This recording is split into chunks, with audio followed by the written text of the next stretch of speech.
Ladies, gents, those in between, welcome to episode 13 of the MMA. Oh my fucking god. The MMA Commonwealth Connection, episode 13.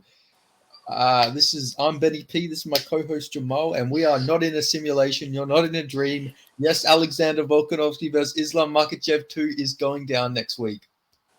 Wake up. It's not real. Wake up. Who the fucking guessed that this is the card they've ended up with? I know Ankalaev Walker, obviously, but the three main fights, we had Amavov pull out, and then apparently, I know it's not really official, but I feel like it probably is at this point. Costas pulled out, and now it's Makhachev versus Volkanovski 2. And Wally Alves is fighting Aliskerov, do you know what I mean? This card completely got shook up. Like 5 days ago, we had fucking Ikram Aliskerov versus Nasruddin Amavov. We had fucking Hamzat Chimaev versus Paulo Costa. We had fucking Charles Oliveira versus Islam Makhachev. Now all of them fights are fucking gone. Yeah, I feel like, in all fairness, like Aliskerov's got the easy end of this one. Like Makhachev's, I want to fight Volkanovski, and he's ended up with Wally Alves up a weight class, come off 2 losses. You know what I mean? It feels a bit different. But yeah, I feel like it makes more sense. Like, honestly, Ikram Aliskerov versus Wally Alves makes more sense than him getting Amavov. He does not deserve a fucking ranked opponent for chinning the fucking corpse of Phil Hawes. Phil Hawes gets carried by a fucking cold breeze at night at this point. Yeah, the opponent, the original setup of Amavov was a bit interesting, but like you'd hope it had at least been like an actual middleweight. I don't know if that's too much to ask. I don't know if they could have phoned over the animal Val Woodburn to come over and fight Aliskerov or something like that. But yeah. No, Val Woodburn's going to be stepping in to fight Hamzat Chimaev probably. True. Back to back, Bo Nickel and then Hamzat Chimaev. True, to be fair. Yeah, I've seen some people calling for Jamie Pickett to show up. Val Woodburn was the other one. I would have liked to see Mick Stanton get called from Cage Warriors, the middleweight champion of Cage Warriors, show up and really test his grappling against Chimaev. How good is he really? But yeah, I don't know, man. We'll see who UAE Hamzat's fighting, but yeah. Yeah, Cage Warriors champions or Cage Warriors fighters don't really have the best representation against Hamzat Chimaev. We've seen what happened to Reece McKee on short notice. True, yeah. I was thinking about that, man. Poor Reece McKee, I had no idea who he was. I just said, Hamzat, yeah, I'll fight him. Who's that? Oh, it doesn't matter. Yeah, it did fucking matter. Like, Jesus. Yeah. I actually seen, you know what fighter put their name in for the raffle? I seen Vittori, but apparently Vittori's not going to do it, but who else was it? Bruno Ferreira put his fucking hand in the raffle, put his name in the raffle. He's trying to get that Eastern European revenge after he got fucking smoked by Ruzaboyev. I don't know about that, Bruno Ferreira. He's the chill out a little bit, yeah. I don't think he's got somehow Ferreira will KO Hamzat, but you know, short notice Ferreira is a fucking unstoppable machine. Yeah, I don't know. You never know. He's an actual proper middleweight. Maybe, you know, Bruno Ferreira is basically like the Poundland Paulo Costa. So maybe he could actually get something similar there. But yeah. And then Roman Dolidze's also put his name up, even though he's booked against a higher ranked opponent in Jared Cannonier. I don't know. He's got some weird fetish with wanting to fight Hamzat Chimaev. Yeah, I hope it's not Dolidze, man. I know Dolidze's like got good grappling, but I've watched him get like out hustled in the clinch by Trevin Giles. I just wouldn't be convinced that he would beat Hamzat, to be honest. But I don't know. But the worst one. Hamzat Chimaev versus Roman Dolidze, if that fight stayed on the feet, that'd be the most ugly fucking overhand battle ever. Like, the overhands in that fight would be fucking gross. It would actually be such a fucking slugfest because they'd literally just be winging overhands at each other because, like, that's all Roman Dolidze has in his striking arsenal is a wild overhand. But somehow it fucking works for him. He arguably beat Vittori with an overhand. Yeah, that the issue being that the only strike he threw in that fight was the overhand. Like, he didn't have any versatility to strike. And neither did Vittori. That's kind of just middleweight for you. And Vittori, to be specific, just this fucking one strike that he knows with Vittori. If he can't jab, he's fucked, basically. But yeah, it wouldn't be the worst one if it was Dolidze. I wouldn't hate it. But better than being like, if they go, I don't know. I've seen some people suggesting that they should just do Aliskerov Chimaev again, which I don't think is that much sense in it. But I mean, fair enough. Yeah, I don't want to see that. Fuck that. I don't want to. If we wait all this time for Hamzat and then you give him a fucking rematch with a fight that doesn't even make sense, fuck that. I want to see Hamzat be, I want to see him first someone he hasn't fucking already flatline KO'd. Thank you very much. I'm sick of all these fucking put together rematches. Fuck that. Let's fresh matchups. Even though I like Islam versus Volk more than I like Charles versus Volk, but even though they're both rematches. Yeah, the card's still good because the prelims are pretty solid. There's a couple of good fights there, like Basharat Henry, Nathaniel Woods in there. Obviously, the turn of Trevor Peek the GOAT, so that's got to be good. Dumas Zaitar, cannot wait for that one. But yeah, it's the main card. It's still got Ankalaev Walker, which is a competitive fight. I know people kind of, because of the rankings and everything, people don't really understand it. But Johnny Walker's got a very stylistically good chance of beating Ankalaev. Especially when you've seen out-athlete him. Like, he's so athletic. I mean, we've seen Ankalaev get dropped in the first round, maybe the second round by Santos. So, Walker could make something happen there. And he's, I don't think he's getting as good as people say he is. But he is getting better. I won't act like he's not improved. But the improvements are basically just him not gassing out in the first round and not getting KO'd in comedic fashion. I don't think it's the craziest improvement we've ever seen, but it's better than nothing. It's not like we're doing with the same Johnny Walker that fought like Span, and he was just getting dropped all over the place and they make a miraculous comeback. But yeah. And even this year is the main card still kind of it's got like Said versus Moin Gaffroff and stuff like that, which isn't the highest profile fight. And then, that fight's such a mismatch in my opinion. I think Said's gonna destroy that guy. Shout out to Tajikistan though. They're making a fucking run in the UFC. There's a lot of this year. There's been like 5 Tajik fighters all signed to the UFC. Yeah. So shout out to Tajikistan. Oh my god! Shout out to Tajikistan. They're fucking. They got I forgot his name. I forgot his full name, but his name's like Muradov. He's not in the UFC, but he was on the road to UFC. He's a really good prospect. He's like 11-0. I think it's Salamat Muradov or something like that. Shout out to him. He's a good prospect. Yeah. I'm not interested in seeing Alice Croft fight fucking Wally Alves in his old age, coming off a loss to Nicholas Dalby. Like, I just don't want to see it. These are the type of fights that Wally Alves wins, though, for being honest. Yeah, true, to be fair. JDM's lucky he didn't take that Wally out. He's lucky that Alves pulled out, because we know that was a one-track to him fucking losing his debut, though. We all knew it was going to happen. Yeah, he somehow would have pulled the Gillian one. Wally Alves is the only person who can pull a Gillian win in fucking modern mixed martial arts. True. Just has a stinker against everyone. Literally dies against James Krause. No, I think that was Sergio Moraes actually. He died to James Krause as well. Oh yeah, he beat both of them. Yeah, because I think he beat Alves then earlier, and I think he fought Sergio Moraes. He beat I think he beat Alves, and then I can't remember the order because I know. I think was it the Gaethje James Vick card? He beat Alves, and then he beat Moraes on the Blachowicz Jacare undercard. Yeah, that's it. And I think Wally Alves beat Sergio Moraes. Yeah, Moraes versus Cross was higher up on the card than Alves versus Brown. I'm pretty sure. Yes, yeah. And Alves beat Moraes on the pay-per-view, the Andrade Namajunas card. I know what you're talking about. That was a brutal KO though. But yeah, like so he loses to James Krause, but then he beats Kobe and he fucking destroys the striker Mino Lizez, fucking breaks him down in the first round easily. I know that performance still makes me mad because I thought Munir Lizez was going to be something special. It was pretty good when you watch his debut. I know it was Al Hassan who's about a punching bag, but he looked fucking good in that fight. Like Paul Felder was like, "Oh my god, this guy's my favorite fighter." Like watching him with the knees and shit in that fight, and that was his debut. He had a 2-2 career, and now he got cut because he had like that association with the Irish cartel. But he literally the day that guy got like fucking put on like all these sanctions, he literally goes on there and says, "Yeah, shout out to John Kinahan. Without him, none of this would be possible, brother." Yeah, did they say he said it on the microphone? Yeah, after he won his fight because he beat Lusso. He shouted him out. He gave him a shout out like 2 days after Joe Biden came out and put like sanctions on the fucking whole fucking organizations that worked with him. Crazy, man. We'll see if I was going to mention about the Blachowicz Jacare card. I remember that card very vividly because I was fucking on schoolies. I came back after schoolies, and that was the first card I watched after schoolies. And I just remember fucking coming back like, wow, crazy week, fucking all partying and shit for a week, and then I get to watch the UFC. This should be a good card. Every fight was a stinker except for Charles Oliveira versus Jared Gordon. Yeah, the main card was like Andre Muniz going life and death with Turman. It was Arroyo fought someone. I can't remember who he fought, didn't he?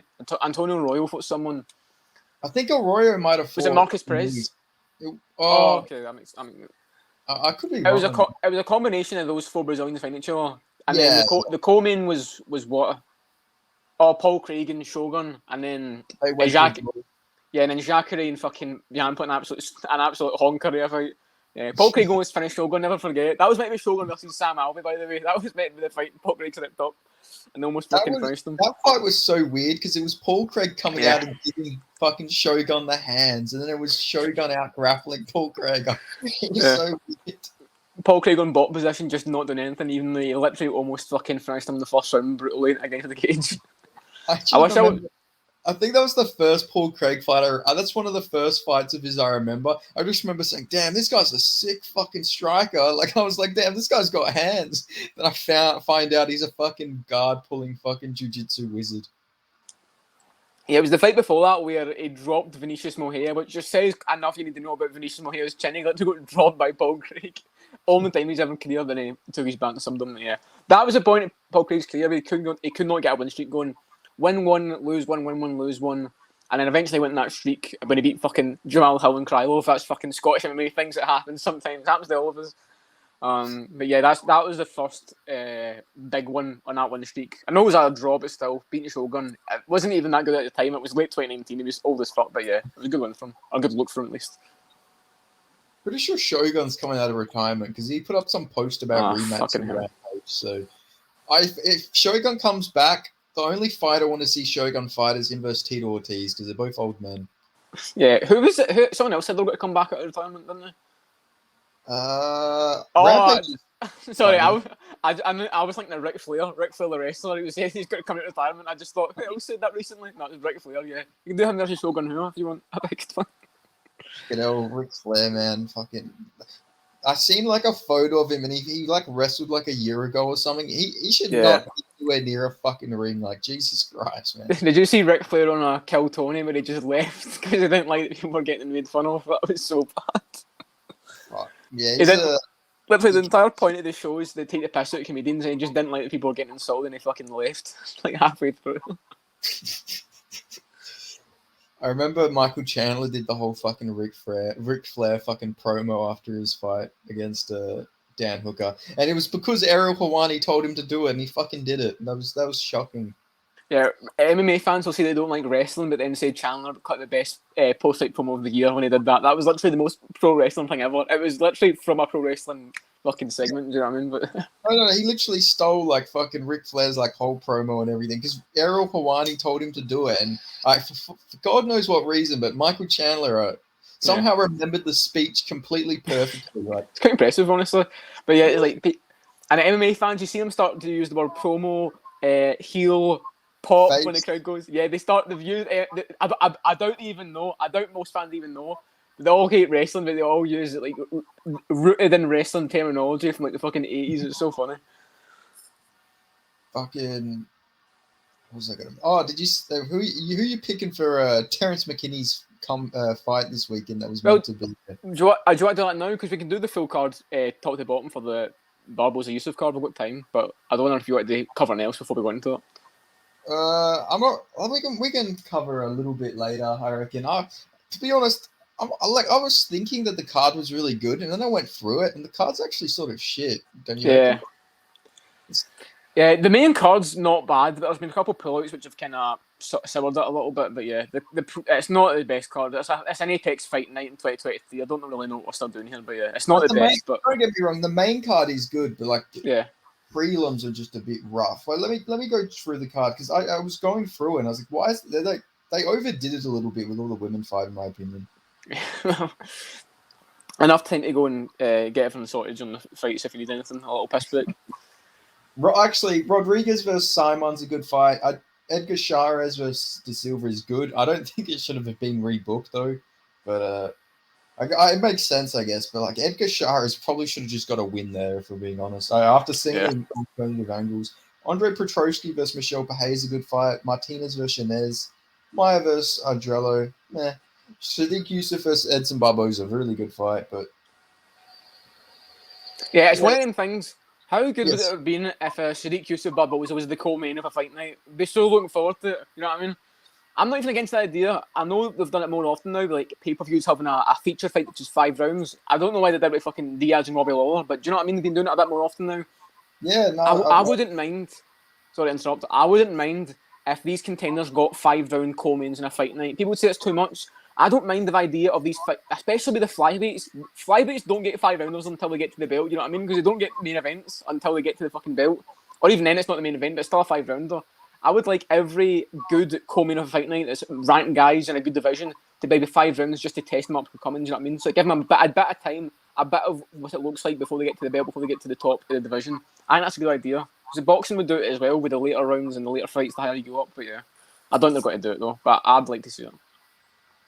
I agree 100% for sure. I just feel bad. It's the flyweights, man. I just feel bad for. They don't get the chance to get a fucking title fight, and then that's the first time they're ever doing it. You can train for a 5 round camp, obviously. That's not the same. Even if the fight ends in the first round, you've still got the idea that this could go 5 rounds. You know what I mean? I think it makes a big difference, but I'd like to see it. But I wishful thinking. Oh, to be fair, at least they did do Kai France versus True. Basel. True, and they'd go all 5 rounds. That gave Albazi a chance to get that before he goes to the top of the division. But yeah. So are we breaking down this card now? Yeah. Do you want to go first fight in the prelims or something? We could do the main card, I reckon. We'll do the main card now, and then we can do the prelims later, I reckon. That makes sense. So we got the first fight of the night, which is Christian Rodriguez versus Cameron Simon. Who are you going with? Yeah, I don't know why they've put us before Lacerda and Shires. I feel like this is a bit better of a fight than that, but yeah. It's a good fight. I'm going to go Simon. Just with the age, there's so much more likely that he's going to improve. And Rodriguez ain't old or anything, but Simon's very young. He's like very early 20s. And he looks pretty fucking solid everywhere. I don't see any glaring weakness. He's got good grappling. He's got good striking. I don't know where to go with him after this fight. I don't think you want to risk putting him in the rankings or anything right now. But he is young enough to the point where he could bounce back multiple times. But yeah, I'm going to go with Simon. I just see more potential, and even though his wins in the UFC and been the best, I think it's just one of them ones where you just look at him skill-wise and think he's a bit better. But yeah, I'll say Simon by decision probably. Yeah, I'm going Christian Rodriguez flatline KO in the first round. Nah, joking. I'm going with Cameron Simon here. I think he's going to get this one done, but C-Rod is really good. But I just think Simon just gets this one done. But one thing I've noticed, Christian Rodriguez and Terrence Mitchell have literally shared the same 2 fucking fights. Like, Terrence Mitchell, Raul Rosas, Christian Rodriguez, Raul Rosas. Now Christian Rodriguez, Cameron Simon. Cameron Simon also beat Terrence Mitchell. So it looks like the UFC see Cameron Rodriguez on the same level as Terrence Mitchell for some reason. Yeah, it is. I don't think it matters that much, but it is weird that Raul Rosas finished Mitchell quicker on Simon. I know it wasn't even by that much, but it is just weird that happened. Especially when it was a fucking 1-punch KO that basically finished them off from there. But yeah. Yeah, that's just fucking MMA stuff though, Yeah. right? What a fucking sport to predict. Then up the card we have, obviously the rematch, Edgar Chairez versus Daniel De Silva. Yeah, Daniel De Silva, Lacerda, whatever he's got to go by this week. Similar to Ricky Glenn, who went from, like I said, he went back to fucking Ricky Glenn on the card, so fair play to him. Got in that one, but yeah, you've got to go Chairez. Like, after the first fight, he basically finished him. You know what I mean? It basically just finished him with getting the rematch because of him protesting.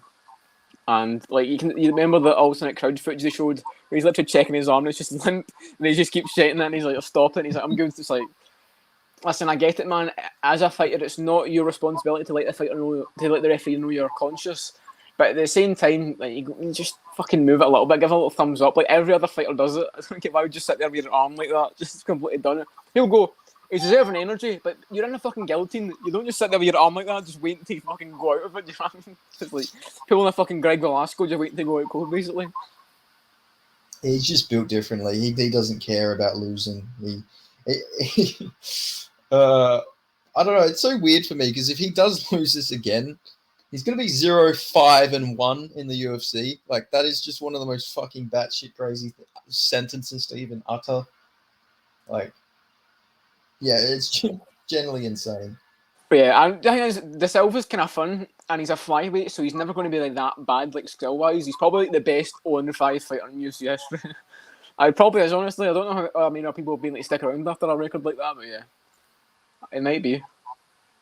Yeah, I don't know how he hasn't quit. Like, fucking, Like, surely he'd be like, shit, maybe I should go back to the regional scene. Maybe I'm like missing something, skill wise, or maybe I'm not working on my cardio or something. Like, surely he's just had that thought where, like, maybe a little bit of experience would probably do me a little well, because I'm literally I'm like taking career altering beatings every single fight I take. Yeah, the main issue being that every fight he's had, he's got finished in a different way as well. It's not like he's had like one whole exposed. It's been like fucking dropped brutally by Molina, ground and pound, standing guillotine, ankle lock. Like, he's been finishing it every way he can be finished. Like, he's got to think, what have I got to do to change this? He's losing in every way possible. Yeah, I know. You got to feel a little bit bad for the bloke. Yeah, seems like a cool guy. Nothing personal against no, I was going to say that's Daniel Santos, but yeah, Daniel Lacerda.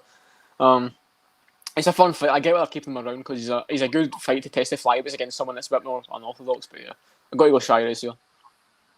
Yeah, I'm definitely going with Shires here. But it being MMA, fucking Daniel De Silva's going to win like a 30-27 decision probably. But I'm just banking on Shires' performance against Tyra, to be honest. Let's be real. It's a 130-pound catch weight, by the way. So yeah, I wonder why that is. The fight wasn't that recent to the point where the weight cut was that dangerous. You know what I mean? I don't know why that is. It was like 3 weeks ago. Yeah, it was on the fucking the Noche card, right? So I don't get that. I don't get why it's a catch weight. I feel like you could both make it pretty safely, but fair enough. As long as we get the fight, that's what we want. This is the fight we are wanting to see. The fight that's holding the card together. But I mean, I guess it's better to just do a catch weight. It was 28 days ago, so. And Edgar Shires is a fucking big flyweight, so I guess it's better for him that he doesn't have to cut an extra 5 pounds. But yeah. Then we have Skinhead. Andre Petroski versus Michel Pereira. Short notice for Andre Petroski. I was going to pick Barrios to beat Michel Pereira. I just feel like Petroski's like a less durable, less impressive, worse cardio Barrios, basically. That's what I'm getting at. I feel like worse striking, yeah. I'm going to go with Michel Pereira, honestly, even though I remember I was sitting in bed and had my headphones on. I was listening to Amy Guru's prediction video. This is like the day of the night. I remember hearing him list off Michel Pereira's win streak. He's like, he beat Imadaria, beat Nico Price, beat Andre Fialho. I was like, what the fuck am I listening to? Like, I was like, that's like the worst win streak in the history of the sport. Fucking a split decision against Ponzinibbio, almost gets finished in the last round by Nico Price. Decision back and forth with debut fucking Fialho on the short notice against Chaos Flames as well. It's like, I don't know. I don't think Pereira's even that good, but I could just see him front kicking Petroski a lot and finishing him off because I don't think Petroski's all that, to be honest, especially on the fucking feet. Yeah, no, I agree. And I think that GM3 fight, like, this might be the one time Michel Pereira has a cardio advantage over someone. Like, we might see third round fucking Pereira put it on him. Yeah, I could see it being early if he just keeps blasting deep kicks and shit because Michel Pereira's an explosive guy. My issue with him at middleweight is he loses what made him so dangerous at welterweight. It's the size advantage, how imposing he was, but he's lost that now at middleweight. But Petroski ain't the biggest guy for the division. And like I said, he's basically just like a worse in every aspect fucking Barrios. I was going to pick, but especially the short notice, I'll go Pereira by like TKO early, but if he keeps getting him down, Pereira does gas, and he's not that good. He lost to Tristan Conley, do you know what I mean? Like, it's fucking, it's tough to say, but yeah, I'll go Pereira, but I'm not too confident. Well, I'm pretty sure Petroski was like, after he beat the gentleman, Michael Gilmore, he was talking about moving down to welterweight, so fucking, I guess he can make welterweight, so, and he's not the most durable guy either. He did get chinned by Aaron Jeffries, so I think Michel Pereira could generally finish him. Yeah, he proved that he was below contender series level by losing to Aaron Jeffrey, who's literally his entire career has been win fights in the regional scene, yeah, the contender series and lose. That's Aaron Jeffrey's fucking life, basically. But then he beat Petroski and finished him, so. Yeah, it's one of them fights where it really could go fucking terribly for one of the others, you know what I mean? It's either got to be Petroski gets fucked up in the feet or Pereira gets shown badly up at middleweight and isn't made for the weight class and gets like just grounded out, I could see, and finishing the ground probably. Yeah, I agree. And then we have Jonathan Martinez versus Adrian Yanez. Or as Yanez would like to, I'm going to respect it because I like Yanez. Apparently, it's Yanez. That's how you say the name. He's just said this recently. That's how you say it. So I'm going to respect him. I'll call him Adrian Yanez. Yeah, and now he's got a little accent above the end, like Juliana Pena. So now that's supposed to be. I don't know how they work, to be honest, but apparently it's supposed to help people know how to say it. So I'm assuming if you're like from that part of the world, you'll barely say it board. Yeah, but I'll say Adrian Yanez. I know everyone's picking Martinez. I'm actually going to go with Adrian Yanez, to be honest. Oh, I just fucking said it wrong now. I just literally went back to saying Yanez. I'm going to pick Adrian Yanez. I think Jonathan Martinez is good. I just think he's a bit chinny. I don't think Adrian Yanez is actually chinny. I think Rob Font is just underrated. And if you get into a scrap with him like that, it's not going to go well. I don't think he's got the greatest chin in the world or anything. I don't think he's got a fucking solid iron chin. But I could see, I know that the calf kick should be worrying. I think he'll definitely improve in that because that's Martinez's biggest weapon, basically, and the teep kicks up the middle. I think he could plant his feet and catch Martinez, to be honest. The only guy they fought in common recently, if I'm wrong, is Davy Grant. And they both had varying levels of success. Martinez dropped him early and then Grant came back in the way he does and finished him. Yanez had a pretty fucking close fight with him that he arguably lost. It was a fucking really good fight. It was a weird, stylistic clash. You watch that fight back, it's Davy Grant doing his fucking wheel spin and shit, and Yanez trying to keep it orthodox, and it's a really fun fight to watch. But Davy Grant's underrated. Like, that's not like a bad look for either of them, I wouldn't say. So it's tough to say what to really make of both those fights, because even though Martinez lost and Yanez won, they both did good different ways. Do you know what I mean? But yeah. I might go Yanez. It's tough. I don't think Zavid Lashley's a good one at all. He was a fucking can crusher, beat absolutely no one in his career.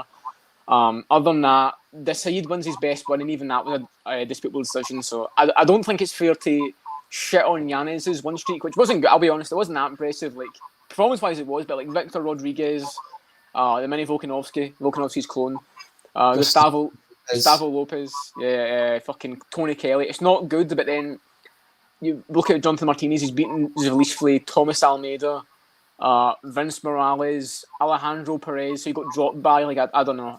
I don't think it's a weird fight. We both know these guys are really good, but they haven't beat anyone that's actually that good to get here. But we both know this will be a good fight because of Bantamweight, obviously. We both know that Martinez is a really good fighter and Yanez is a really good fighter, but to get to this point, it's not been like, look at the fucking guys they beat to get here. It's like, this is the good win for one of them. Do you know what I mean? This is the really good win on paper. So we'll see. I've got Yanez though. I know it was a bit of a tangent, but yeah. Yeah, I'm going with Martinez here. I think, how do you say his last name now? Yanez. So Yanez. It's tough. I don't know if I'll be able to use that, but I'll try. Yeah, Yanez. Yeah, I'm just going to call him Yanez. Yanez. I'll be respectful. Adrian, I'll just call him Adrian, like we know each other, like we're fucking close family friends or something. Adrian! Anyway, so I think Adrian's just a little bit too hittable in my opinion. We've seen him, like, even though he beat Tony Kelly pretty, like, he knocked him out, he was getting fucking pieced up there. Like, he was getting bloodied up, he was getting battered and bruised. Against Randy Costa, he dominantly lost the first round. Like, Randy Costa was like fucking teeing off on him. He landed was jabbing him up, strikes or something like that. You know, he's very hittable, and I just think that Martinez, especially with Adrian being cracked, I think that Martinez can tee off on him, fuck up his leg, and maybe TKO him against the fence with leg kicks. But it's definitely a fight for both of them. I think that they're both worrying on their feet in different ways. I think Yanez is hittable, and I think Martinez is a bit more willing to be dropped. I think he's there to get dropped more, but Yanez is a lot easier to find. So it's got to come down to who gets their game plan off quicker. Can Yanez plant his feet, or can Martinez start doubling up his jabs and shit? And then we'll see. But I don't know if Martinez has the power in his hands like Font does, is the issue. Maybe he'll have to go to the calf kicks. Like a power puncher, though. I don't think Font's ever like. Besides Marlon Moraes, who was the last guy he TKO'd? It was like George Roach or something, wasn't it? Yeah, TKO'ing, I'm just talking about like overall. I think he was dropping about Ricky Simon a little bit. I know he ain't known for his fucking chin or anything, but I mean, neither is Martinez, though, to be honest. I would see Martinez getting put down pretty fucking similar to Yanez, but I don't think Yanez got to get one punch dropped and sat down, do you know what I mean? I think the Font fight was like uppercut, fucking rocked it up and fucking dug it through the fucking centre. So yeah, we'll see though. It's a fucking really close fight, but yeah. Yeah, definitely a tough fight. And then we have Jennifer Maia versus what's her name? Viviane Araújo. That's it, Viviana Araújo. Yeah. I'm not even going to attempt to say it. Yeah, close enough to be fair. Yeah, I've got Jennifer Maia. Yeah, I got Jennifer Maia. I think she's going to box her up. Yeah, and Araújo, it's weird because I always consider Araújo being really old, but she's only a year older than Maya, and Maya looks older, so it's a really weird fight. But like fight wise, I feel like Maya should be coming into her prime, even though she's 35. So I don't know. But yeah, I don't Yeah, know. Araújo, I don't know like her fight, and Araújo gets hurt quite a lot for a women's fighter. She got nearly fucking flattened by a head kick by Andrea Lee. People forget about that. That was a fucking bad look there. I know she came back to win that fight, but still. And then Hebus was beating her up, man. Hebus was striking is so bad. I don't know. Yeah, it's an interesting division, but I think Maya will get this one done. Yeah, and I feel like Maya's got the ground game as well. Yeah, and she looked pretty good against Casey O'Neill, so. Yeah. To be fair, I feel like we have to take a pinch of salt now. I feel like looking back, I don't know how good Casey O'Neill really is, to be honest. That's true. Her striking isn't the best, and yeah, she's got decent. Yeah, she got good grappling. Yeah, but it's just you look back at the fucking Moda Fairy thing. That's just that was a red flag. I probably should have. That should not have been a split decision though. That was pretty. Yeah. That was a pretty clear. But you know the guy who scored that to Roxanne Modafferi got arrested for child pornography. Explains everything. I mean, if you're a Roxanne Modafferi fan, do you know what I mean?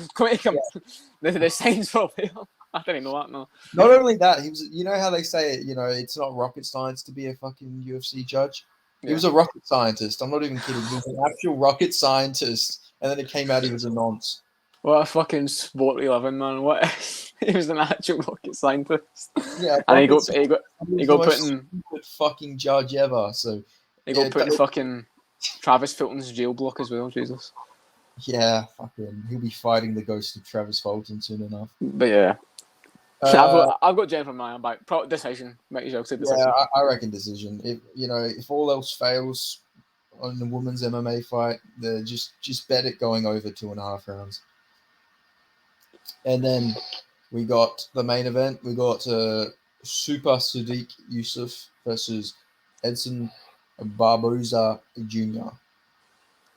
That's a good fight. I wish it wasn't the main event. I think this would be such a better card if this was the co-main to Alan Ortega or something like that. Do you know what I mean? But that's what it is. I like Sadiq Yusuf. I think Sadiq Yusuf's a very likeable guy. He's got a good personality, and I think if he succeeded in this fight, it'd be a lot better for the division considering his age. He's 30. And he's got a fun, fan-friendly fight style most of the time. And he's a good personality, but I do have a hunch, and I've never picked a fight to end ever in MMA by spinning wheel kick. I have a gut feeling that he's got a stiff use of a heel kick to the jaw, out like Kasanganai him and freeze him and fucking send him down. I just have this hunch, and I felt it since the fight got announced. And I feel like if I go against it, I'm going to regret it. So I'm going to pick Barboza by first round, the heel kick to the jaw. I can just see it, but and with Yusuf's guard, where he holds his hands far apart, his chin notoriously dodgy. Yeah. The time off, the injuries, I think I might go Barboza spinning heel kick. Very, very specific, but I can just feel it. You always got to trust your gut. I didn't trust my gut last week, and I was so pissed off. If you watch my prediction video, I was like fucking on the verge of picking Nate Maness against fucking Mateus Mendoza, but I didn't, and I was so fucking pissed off. As soon as I seen him landing all them big shots on him, I was so pissed I didn't pick him. But every time I've picked a main event and switched, I got it wrong. So Green Dawson, Rosenstruck Sakai, and Chiesa Magni, I switched on all of them and got all of them wrong. So I can't do it. I can't switch and pick Barboza, man. Yeah, but what made you go for Green in the first place? Like, he did end up winning, but we watching the Grant Dawson fights and seeing fucking Mark Madsen drop on me a fucking jab too. And I was like, Bobby Green can just do that. Like, he's not the most powerful, but he can land those shots. Like, he could get Fizzy's attention in a shot and make Fizzy go, oh, and I was like, Grant Dawson's not got a good chin. It's not even like he's hittable. He goes down, he goes all over the place. I was watching fucking 50-year-old Leonardo Santos cracking. I was like, if Bobby Green can keep on the feet early, he can do this. But and I was like, he'll get taken down. At some point, he'll get taken down. But then fucking, what do you know? He keeps on the feet and fucking wins in 30 seconds. So it's fucking MMA. Do you know what I mean? Fucking, Grant Dawson's 2 fucking losses combined are 63 seconds. Yeah, and the guy he lost to was some random fucking guy, fucking Hugh Pulley, just beat him randomly. 10-6 guy who fucking KO'd in 30 seconds. I respect the... Yeah, go on, sorry. No, you said I was going to say something else. You go on. I was going to say, it's crazy. Literally 33 seconds and then 30 seconds are his 2 losses. Yeah. Like, combined 63 seconds are his losses. Like, fucking... I've seen somebody on TikTok called him fucking Glass Jawson. I seen someone posted that, yeah. Yeah, I've seen someone post it too. I feel so bad for him. Yeah, what were you gonna say? I was going to say fair play to Grant Dawson. He's actually taking it quite well. Like, he posted the video with him with like the fucking CBD pills saying, "When I've not got Bobby Green around to sleep me, I use these." And I thought that was quite funny. And then he posted the one that was like, "You can't beat me, I know, but he can." It's like all the fucking fighters that he's beat across his career. And probably, I fair play him. Dawson's quite a cool guy, man. I said this before the fight. He's a likable guy, and I respect he's taking the loss well, but yeah. Just got caught by the new Michael Johnson. It seems like that's what people are going with, and I can see the logic. The new Michael Johnson, Bobby Green.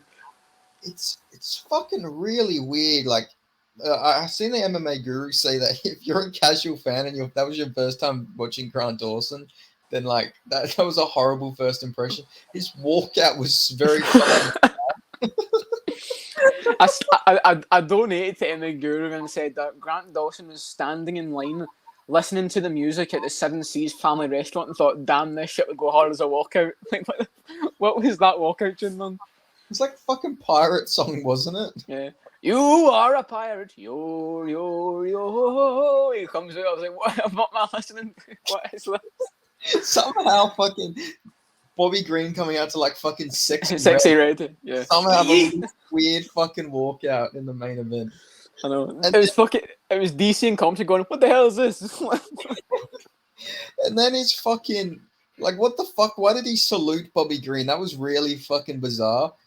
And then Bobby Green does do like the kind of salute though, doesn't he, when he comes in the cage, doesn't he? But he reminded me of like 2007 fucking John Cena when he would come out with a fucking army hat and run out and salute everybody. I don't know what the fuck he was trying to do there. And then his face off with fucking Buffalo, that was like, I don't know. It seemed like he just didn't believe he was there or something. Like, I don't know. He didn't even look hyped up. He just looked like a guy fucking waiting in line for an ice cream for his fucking 2-year-old son. He's got a fucking exam or something. It's typical, you know how Case is like, Michael! No, yeah. Dan Nelson like this. Just down. It was so... Bruce Buffer must have been thinking, what the fuck is this cunt doing looking at me like that as he's killing me? He was like fucking trying to seduce Bruce Buffer. He wasn't about to fight Bobby Green. He was more focused. He was like deeply looking into fucking Bruce Buffer's eyes. Not in like an intense way. He's like, I want to make love to you, Bruce. Bruce is like... Not even like in an intense way, and like a confused old man with dementia. You're like, who are you? Where am I? Help me, please. Like looking and you can just see Grant Dawson's cloudy eyes. Just help me, please. I don't want to be here. Just looking at Bruce Buffer. It was so weird, man. I don't know what Grant Dawson was doing, man. And then the fight itself. The fight itself was weird. Like, he didn't shoot a single takedown. Like, we've seen Joe Pyfer shot a fucking takedown on Abdul Razak Al Hassan in 4 seconds, but fucking Grant Dawson can't. Grant Dawson's going out there fucking throwing head kicks and throwing fucking, like, I don't know what the fuck his game plan was there. It was really weird. Sorry, go on. No, you carry on. I'm just thinking of something. Hold on.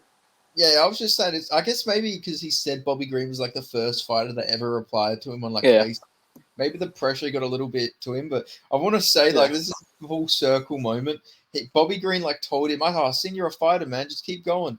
Imagine your idol fucking telling you to keep going and training, and then fucking 15 years later he fucking sleeps you out cold in a fucking octagon. Your idol beats the shit out of you. That's crazy. It's like the opposite of Aspinall beating Arlovsky when he seen him in the first time in the UFC. Yeah.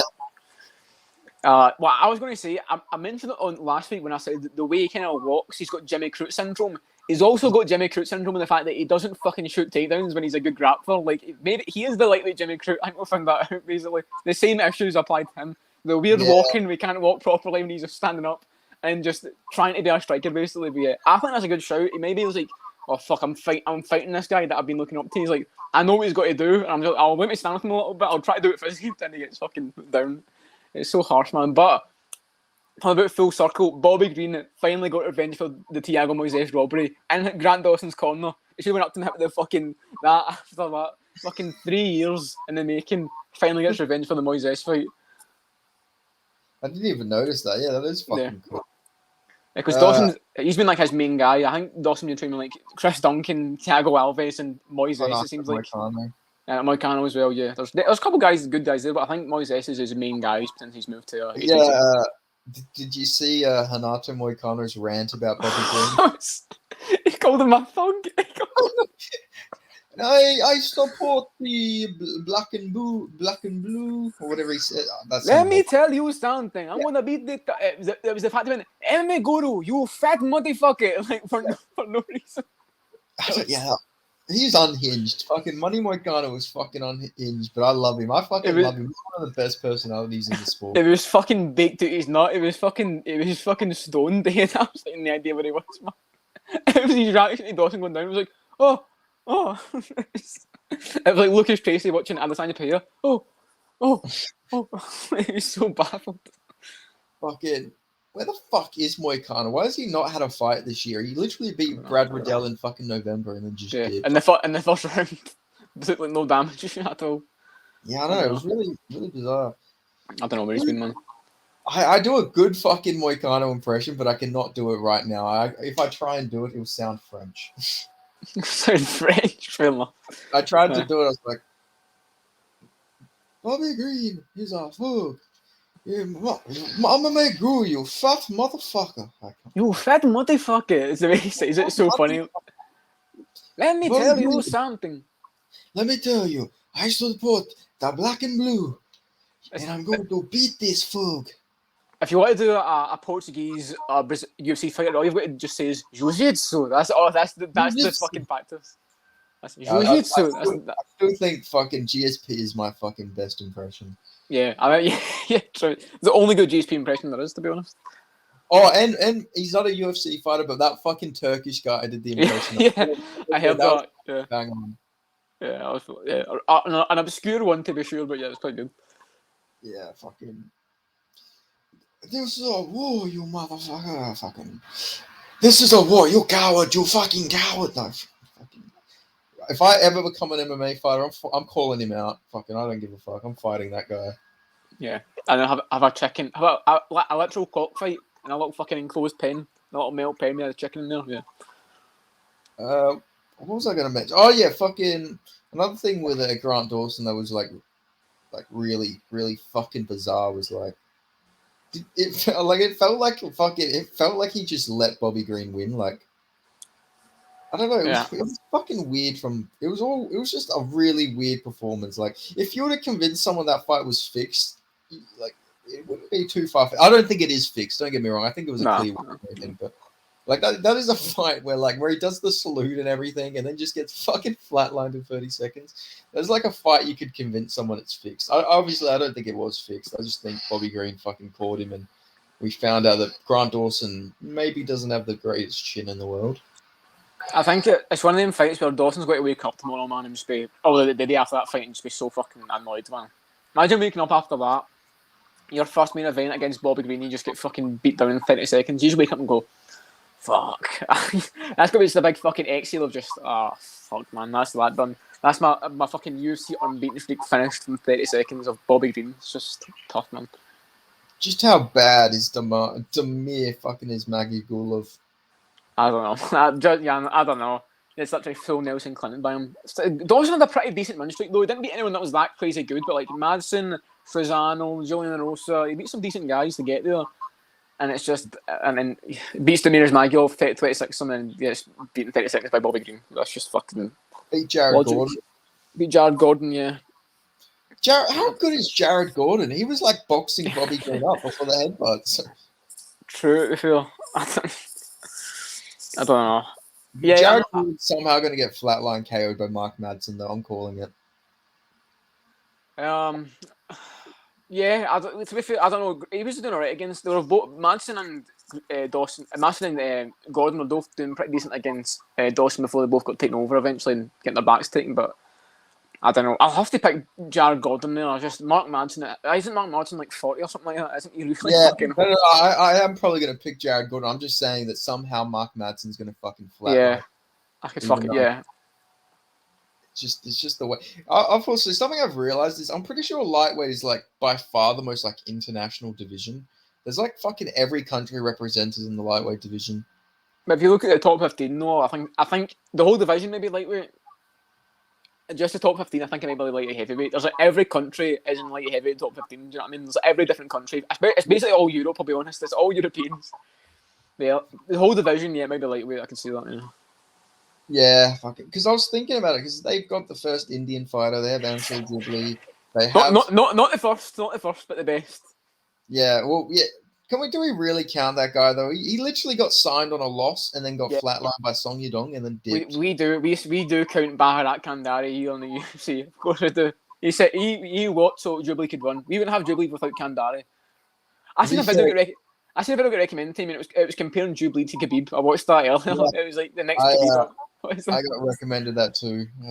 I'm watching it. It was just him and these fucking Euro to UFC highlights, and he's like, "The next Khabib is on his way, the Indian Lion." And I was like, "Really? We're doing this? Okay, we'll see.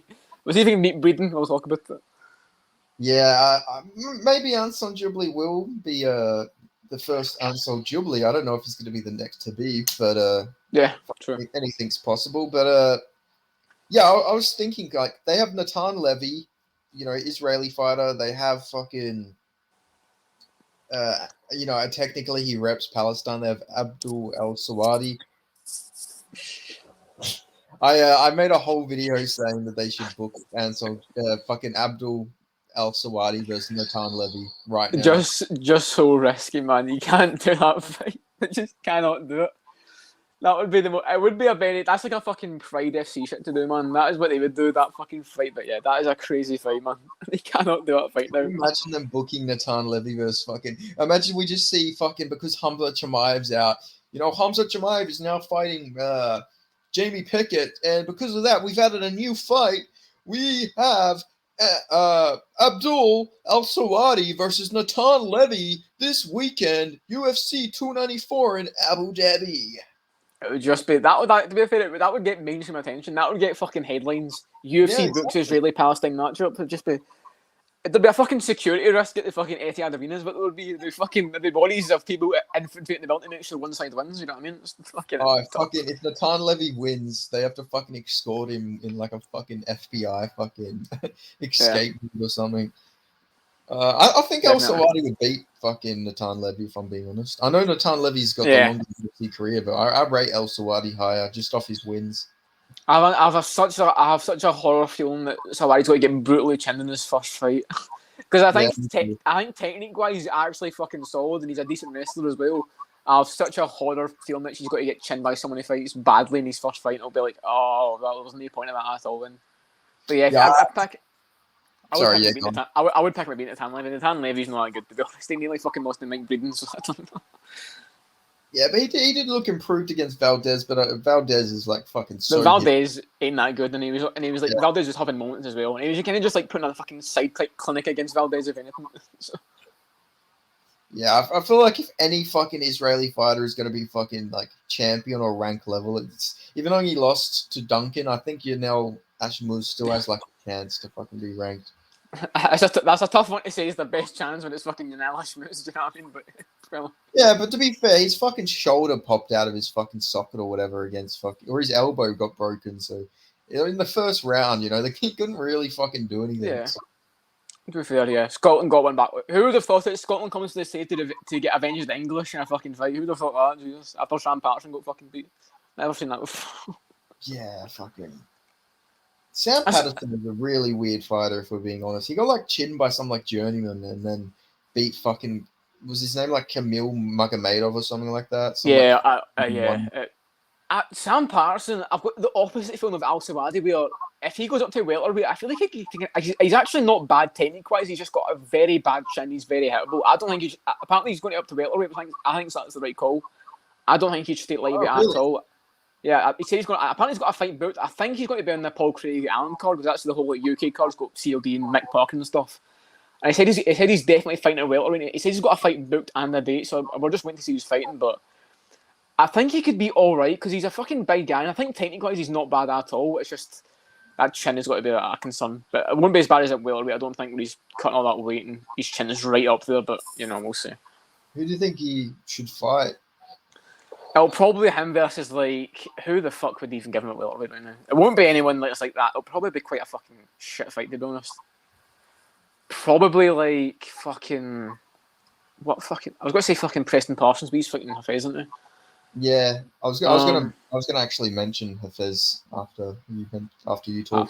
I have no idea, honestly. Probably someone for the fucking contender series, to be honest. I can't think of anyone. Prates. Yeah. That'd be kind of risky, but yeah, I can see that. Yeah, I think Prates would probably KO him. He's pretty good, Yeah. Prates. I would give him someone kind of shit. Yeah, they could give him. Who the fuck is it? There's some like they could give him Blood Diamond. Yeah, I'm not quite. I don't think Blood Diamond's coming back. I think Blood Diamond's. You never know. But the blood will fucking the blood will rise again. But I was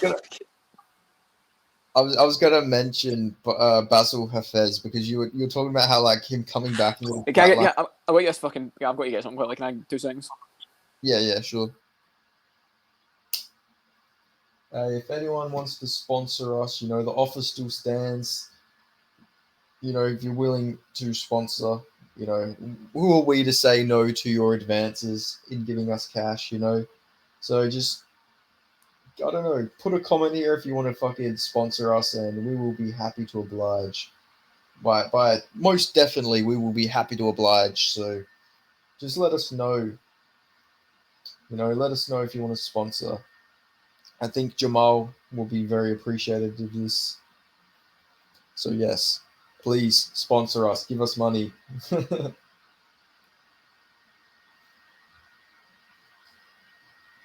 Give us money. Ooh, give us money. Give us money. Give us money. Jamal, fucking hurry up, man. I can only ask. I can only be a beg for so long. I don't want to be completely silent.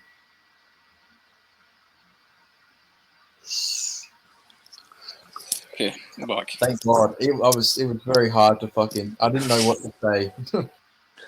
What were you talking about then? What was being discussed? I was just asking, send us money, pay us money. I'm surprised. I don't think it's that hard to get sponsored. I feel like well, how many subs have you got now? I feel like we're kind of getting close to that point where we're going to start getting asked. 446. Yeah, so I think once you get to 1K, I feel that's when everything starts happening. So we get to 1K, and then that's when the sponsorship comes in. Yeah, I've grown pretty quick. I had last week. I had 230 subscribers. So last fucking hell, fair play, man. Well done. Yeah, it's been fucking good. My views and everything have been exploding lately. So yeah, I'm trying to keep the train going. I had 14,000 views on an Usman Nurmagomedov video.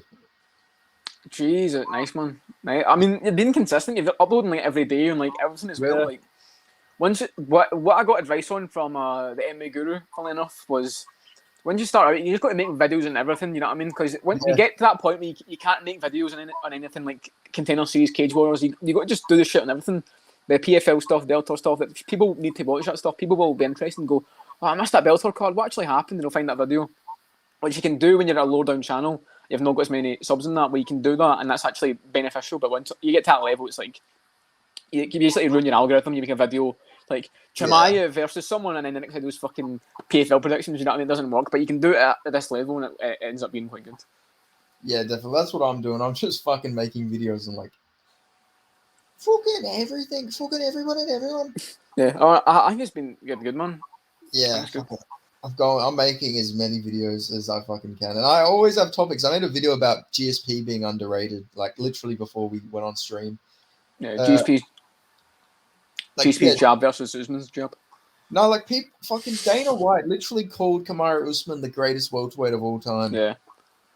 Like it's GSP or it's fucking nobody. Like GSP is by far the fucking like even his wins today age really well, even like given that MMA's evolved and everything. Welterweight really doesn't fucking change that much. Like a fucking wrestler with a jab was champion and dominant champion, and that's his competition. Like fucking Johnny Hendricks was a fucking wrestler with an overhand. What's the fucking difference? That fucking Usman knows how to jab and fucking Hendricks could just throw bombs. Yeah, and Usman, people don't even act like that. Usman found out how to jab during his title run. Yeah, exactly. Like, before that, he was just swinging fucking arm punches.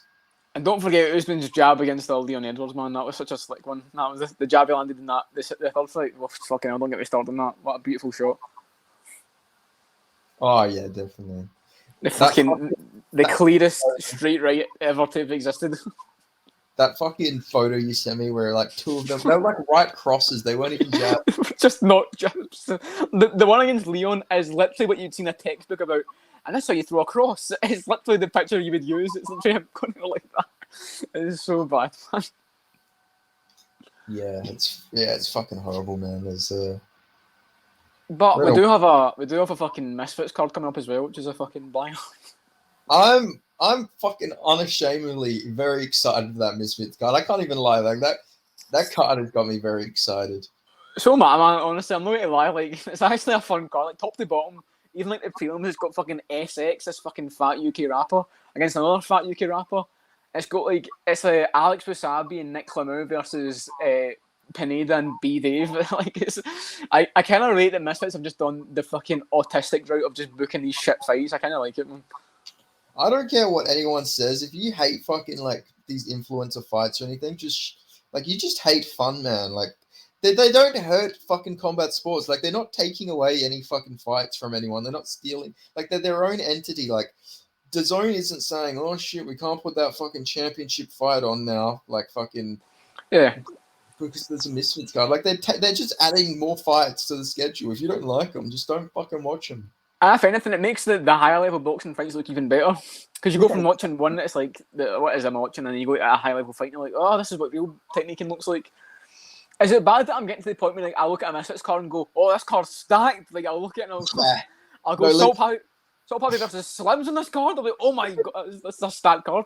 I'm literally more excited, like content wise, for this than the UFC card. I'm like, oh my god, look at these guys fight each other. It's weird because the fights won't be as good, but the names, I'm like, oh, what a fucking fight that is. That's such a good fight. Well, it's bad that besides like the major boxing fights like Canelo and like fucking Crawford versus Errol Spence and all them fights, I haven't fucking watched any boxing cards, but I've watched every Misfits card. Like it's fucking horrible, man.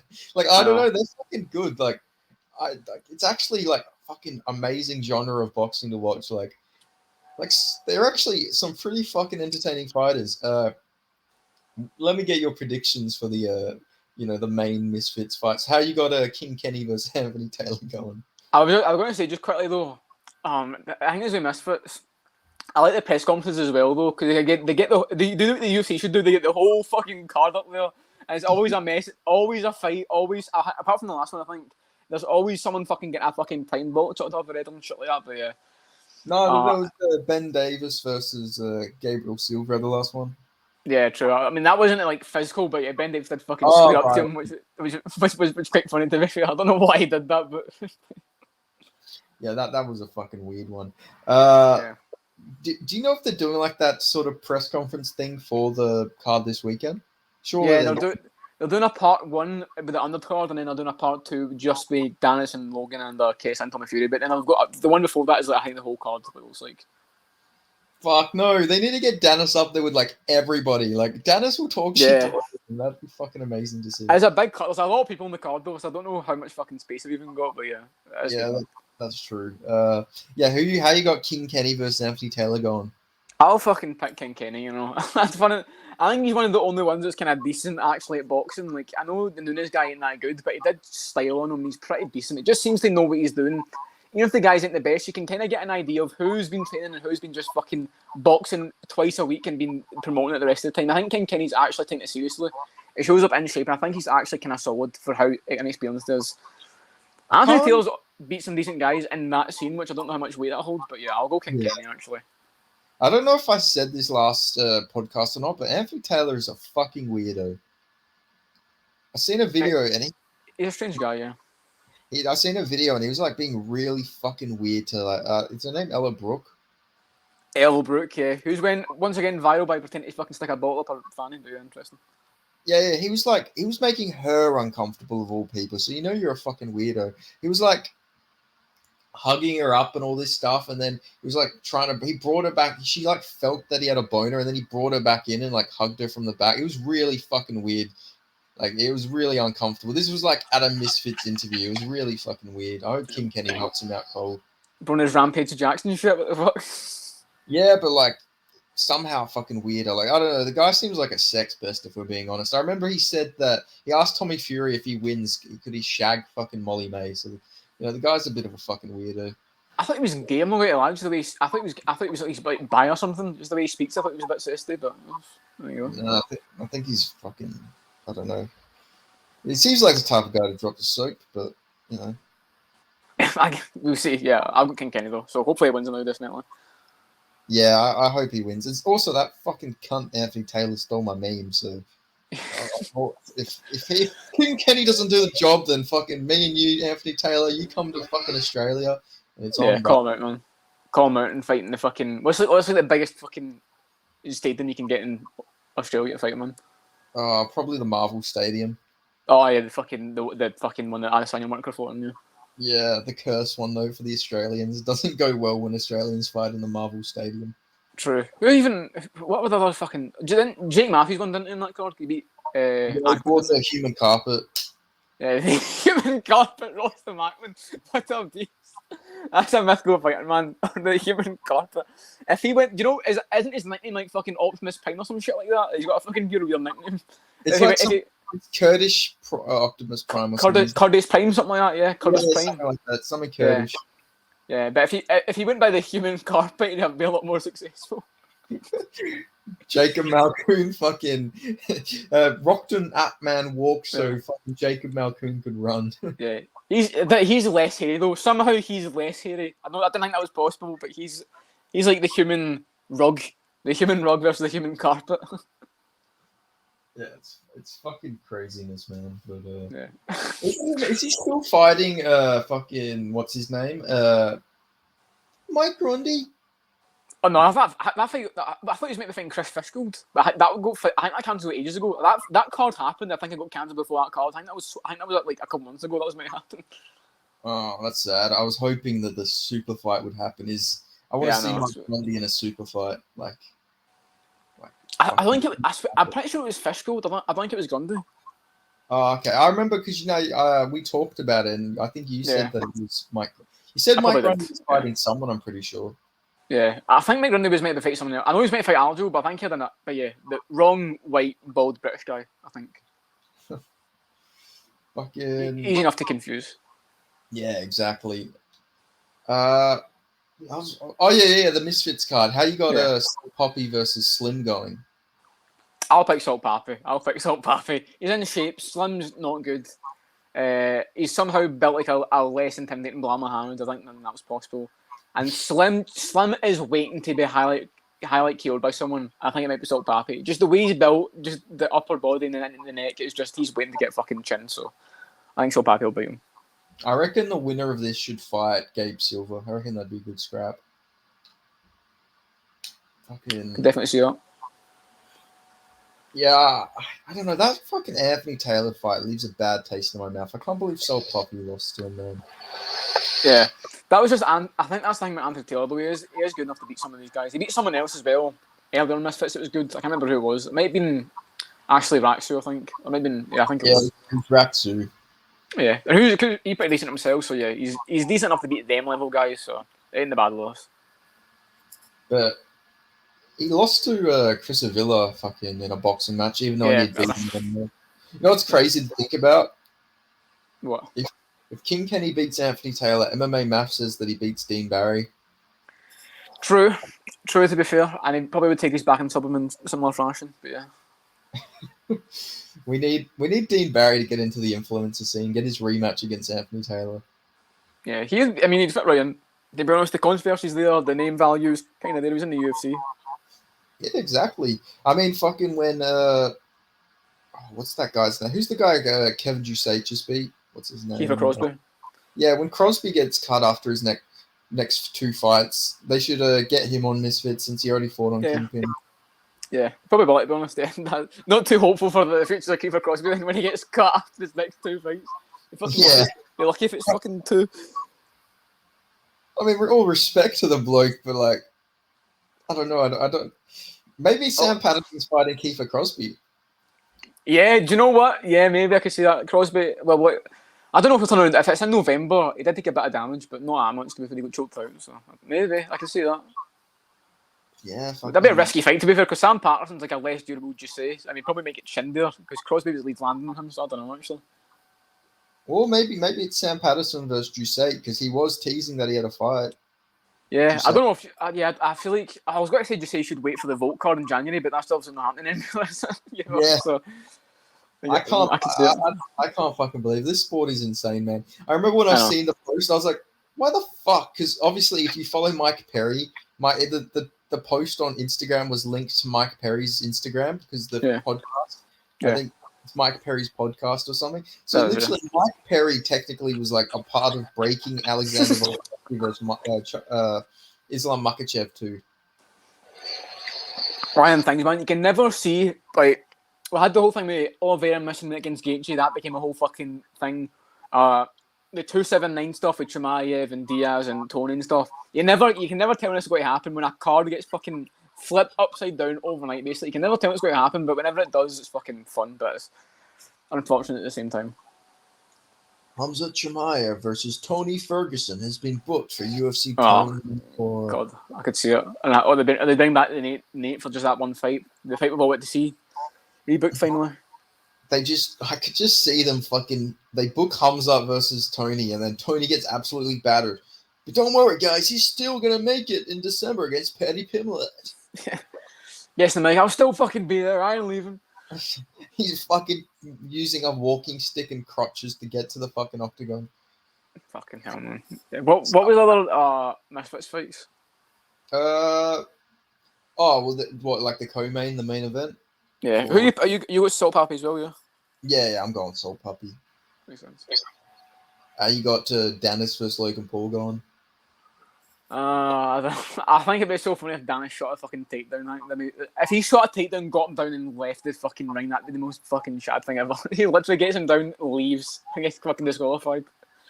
That'd be so funny, but yeah, I've got Logan Paul by first round TKO. I think he's sauced the fuck. I think he'll just walk him down and beat him up. To be honest, I honestly don't think it's a mismatch though. I think it's actually pretty close. I don't think Logan Paul is like on the same level as like a Jake Paul. Yeah, he's not good, but neither is Dylan Dennis. That's the thing. Like, Yeah. Logan ain't good, but it's like and he's a big guy and he's definitely on the soft. I think Dennis might be a bit soft bodied as well. So Yeah, he fucking definitely is. I will say though, did you see the Dylan Dennis lie detector video? yeah, he was fucking truthful all the way through. Yeah. Like, he's a generally fucking delusional guy. Did you see he actually believed that he'd beat Francis Ngannou in MMA? You can't go respect it, to be fair. The issue is, didn't they say lie detectors like they're really unreliable? But there's got to be something to them. There's got to be something that actually makes sense to them. Otherwise, it wouldn't exist. You know what I mean? So I can respect it. I mean, he straight fucking said that.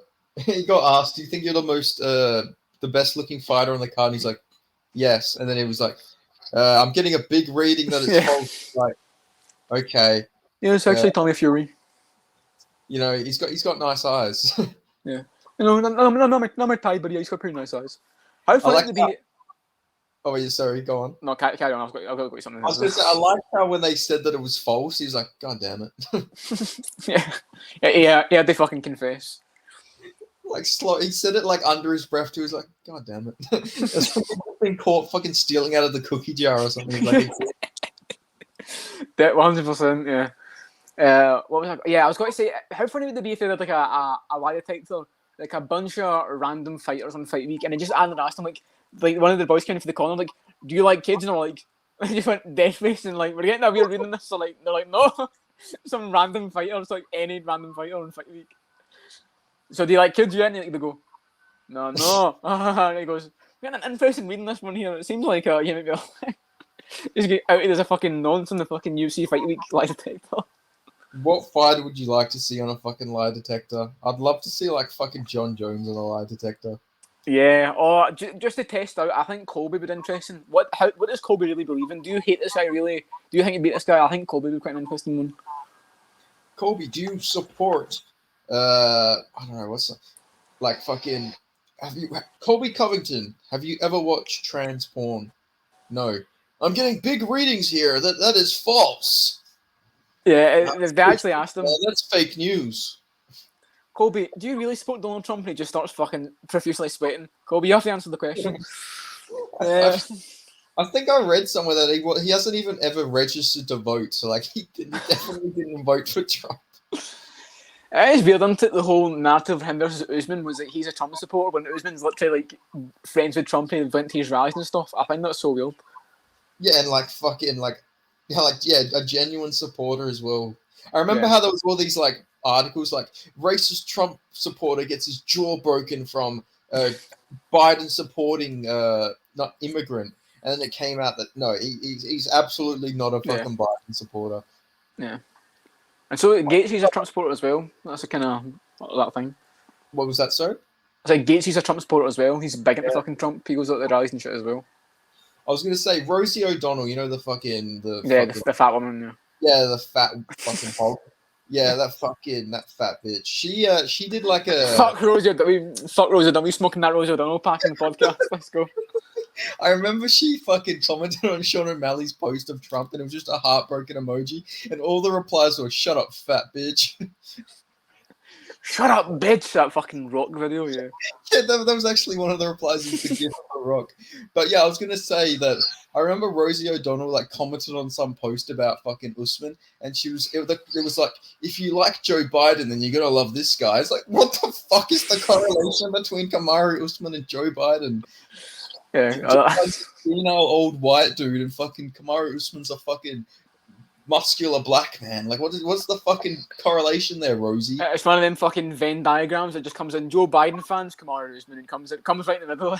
Just completely overlaps. Did you ever see that like fucking Indian guy on Twitter, Phony, I think his name was, or Phony, and he had like a photo, and it was like young Muhammad Ali and Habib. It was just a fucking photo of like one side was Habib and one was Muhammad Ali, and they like looked nothing fucking alike. Obviously not. Oh, fucking bizarre, man. But yeah, fuck Rosie O'Donnell. If you're watching this, fuck you. Fuck Rosie O'Donnell. We'll make enemies with Rosie O'Donnell. Nobody gives a shit about her. Fuck Rosie O'Donnell. All my homies hate Rosie O'Donnell. Do you know what I mean? She's actually a big UFC fan, though. That is one of her redeeming traits. So. I don't know that, actually. Yeah, no, she's like she fucking always comments on like Sean O'Malley's post, but she commented with a heartbroken emoji because he put up a photo of him and Trump. Fair play, man. So you got? I'm assuming have you got Logan Paul as well? Yeah. I've got Logan Paul, but I think Dylan Dennis actually has a shot of winning this. I can see Logan Paul coming out fucking batshit crazy, swinging like a fucking idiot, and then gassing out, and I can just see Dylan Dennis with the most robotic fucking punches just teeing off on him like a fucking like stiff robot and TKOing him against the ropes. I was like, imagine like in like, the third round, Dennis starts coming back and starts landing shots. Crowd goes, oh, and he starts fucking piecing up Logan Paul. That'd be such a fucking cool moment. But yeah. Like he's throwing like punches like Ben Askren, but they're like actually fucking got popped to him. Like that'd be the fucking craziest scenes. I cannot believe how Dennis has somehow redeemed himself after pulling out against KSI. I thought that was him finished for credibility, but somehow we all came back to like him. That's how fucking annoying Logan Paul is. I know. Logan Paul is like my least favorite when it comes to like fucking Jake Paul, KSI. Like fucking, he's my least favorite because he's like a fucking sheep in wolf's clothing. Like he's not got the fact he's actually had good fights like Jake, and he's not got I've got like a childhood connection. Most kids in the UK have a connection to KSI from watching his videos when they were younger.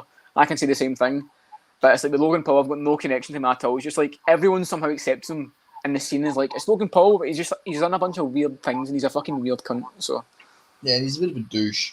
Like fucking, I shouldn't talk too much about him. He might fucking generally sue us, though. You know, that's the type of guy he is. We need to have a publicity, man, of Logan Paul sues the Commonwealth Connection podcast. That's what we need. Yeah, that is true, though. That we would be able to pay our fucking lawyer fees. We could start a Patreon. That picture would go hard, man. I was in court with the suits on and Logan Paul there, like the fucking the McGregor picture after he got arrested, man, just sitting there.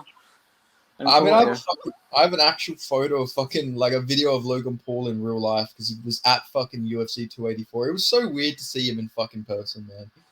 Like, to see a fucking, like, one of the most famous people on the earth. I know that. Just fucking chilling in fucking Perth. I know what you mean. It makes you realise that people are real. You know what I mean? You see these people on TV, and you never meet them, and you feel like they're in a different world. If it makes sense, but then they're in front of me, like I can fucking crack this guy and actually have an impact on it. It's real. Yeah, I was having that same thought. I was like, what would happen if I jumped the fence right now and just like went and sack tapped him? Like, would that make me? Do you know what I mean? I've nothing against him. I think he's a good guy. When I met Lochran in Manchester, I was like, imagine if I just jumped him and ruined his title fight the next month. He would obviously beat me up, but imagine if I just fucking doused the elbows him in the face. I'm not going to say who, but I've fought that with fighters before. I'm like, what if I just swung on him right now? Like, after meeting fighters. Pardon? Like, and that's I'm agreeing. I'm just like, do you know what I mean? Like, imagine the impact I could have on like the MMA timeline if I fucking not against him. I would never do it. Like, he'd obviously beat the fuck at me. But if I just got the jump on him, he's right there next to me. I went like, boof, and just fucking elbowed him right in the fucking eye. Took him out his title fight the next month. That'd be so fucking real.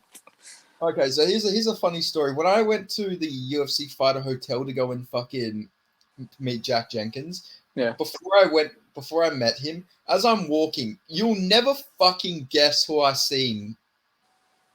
Okay. Is that someone in the UFC or just a random person? Okay, not a fighter, but they're a really well-known coach. A really well-known coach, and this is fight week for the Perth card. Yeah. Were they coaching on that card, or was it they just there? Yeah, they're coaching on that card. Safe Sayud, because he was there from Enfield. Nah, do you want me to just give you a really big hint that will give it away? Yeah, go for it. Head movement. No, wait, who is he coaching? Am I dumb? Melsic.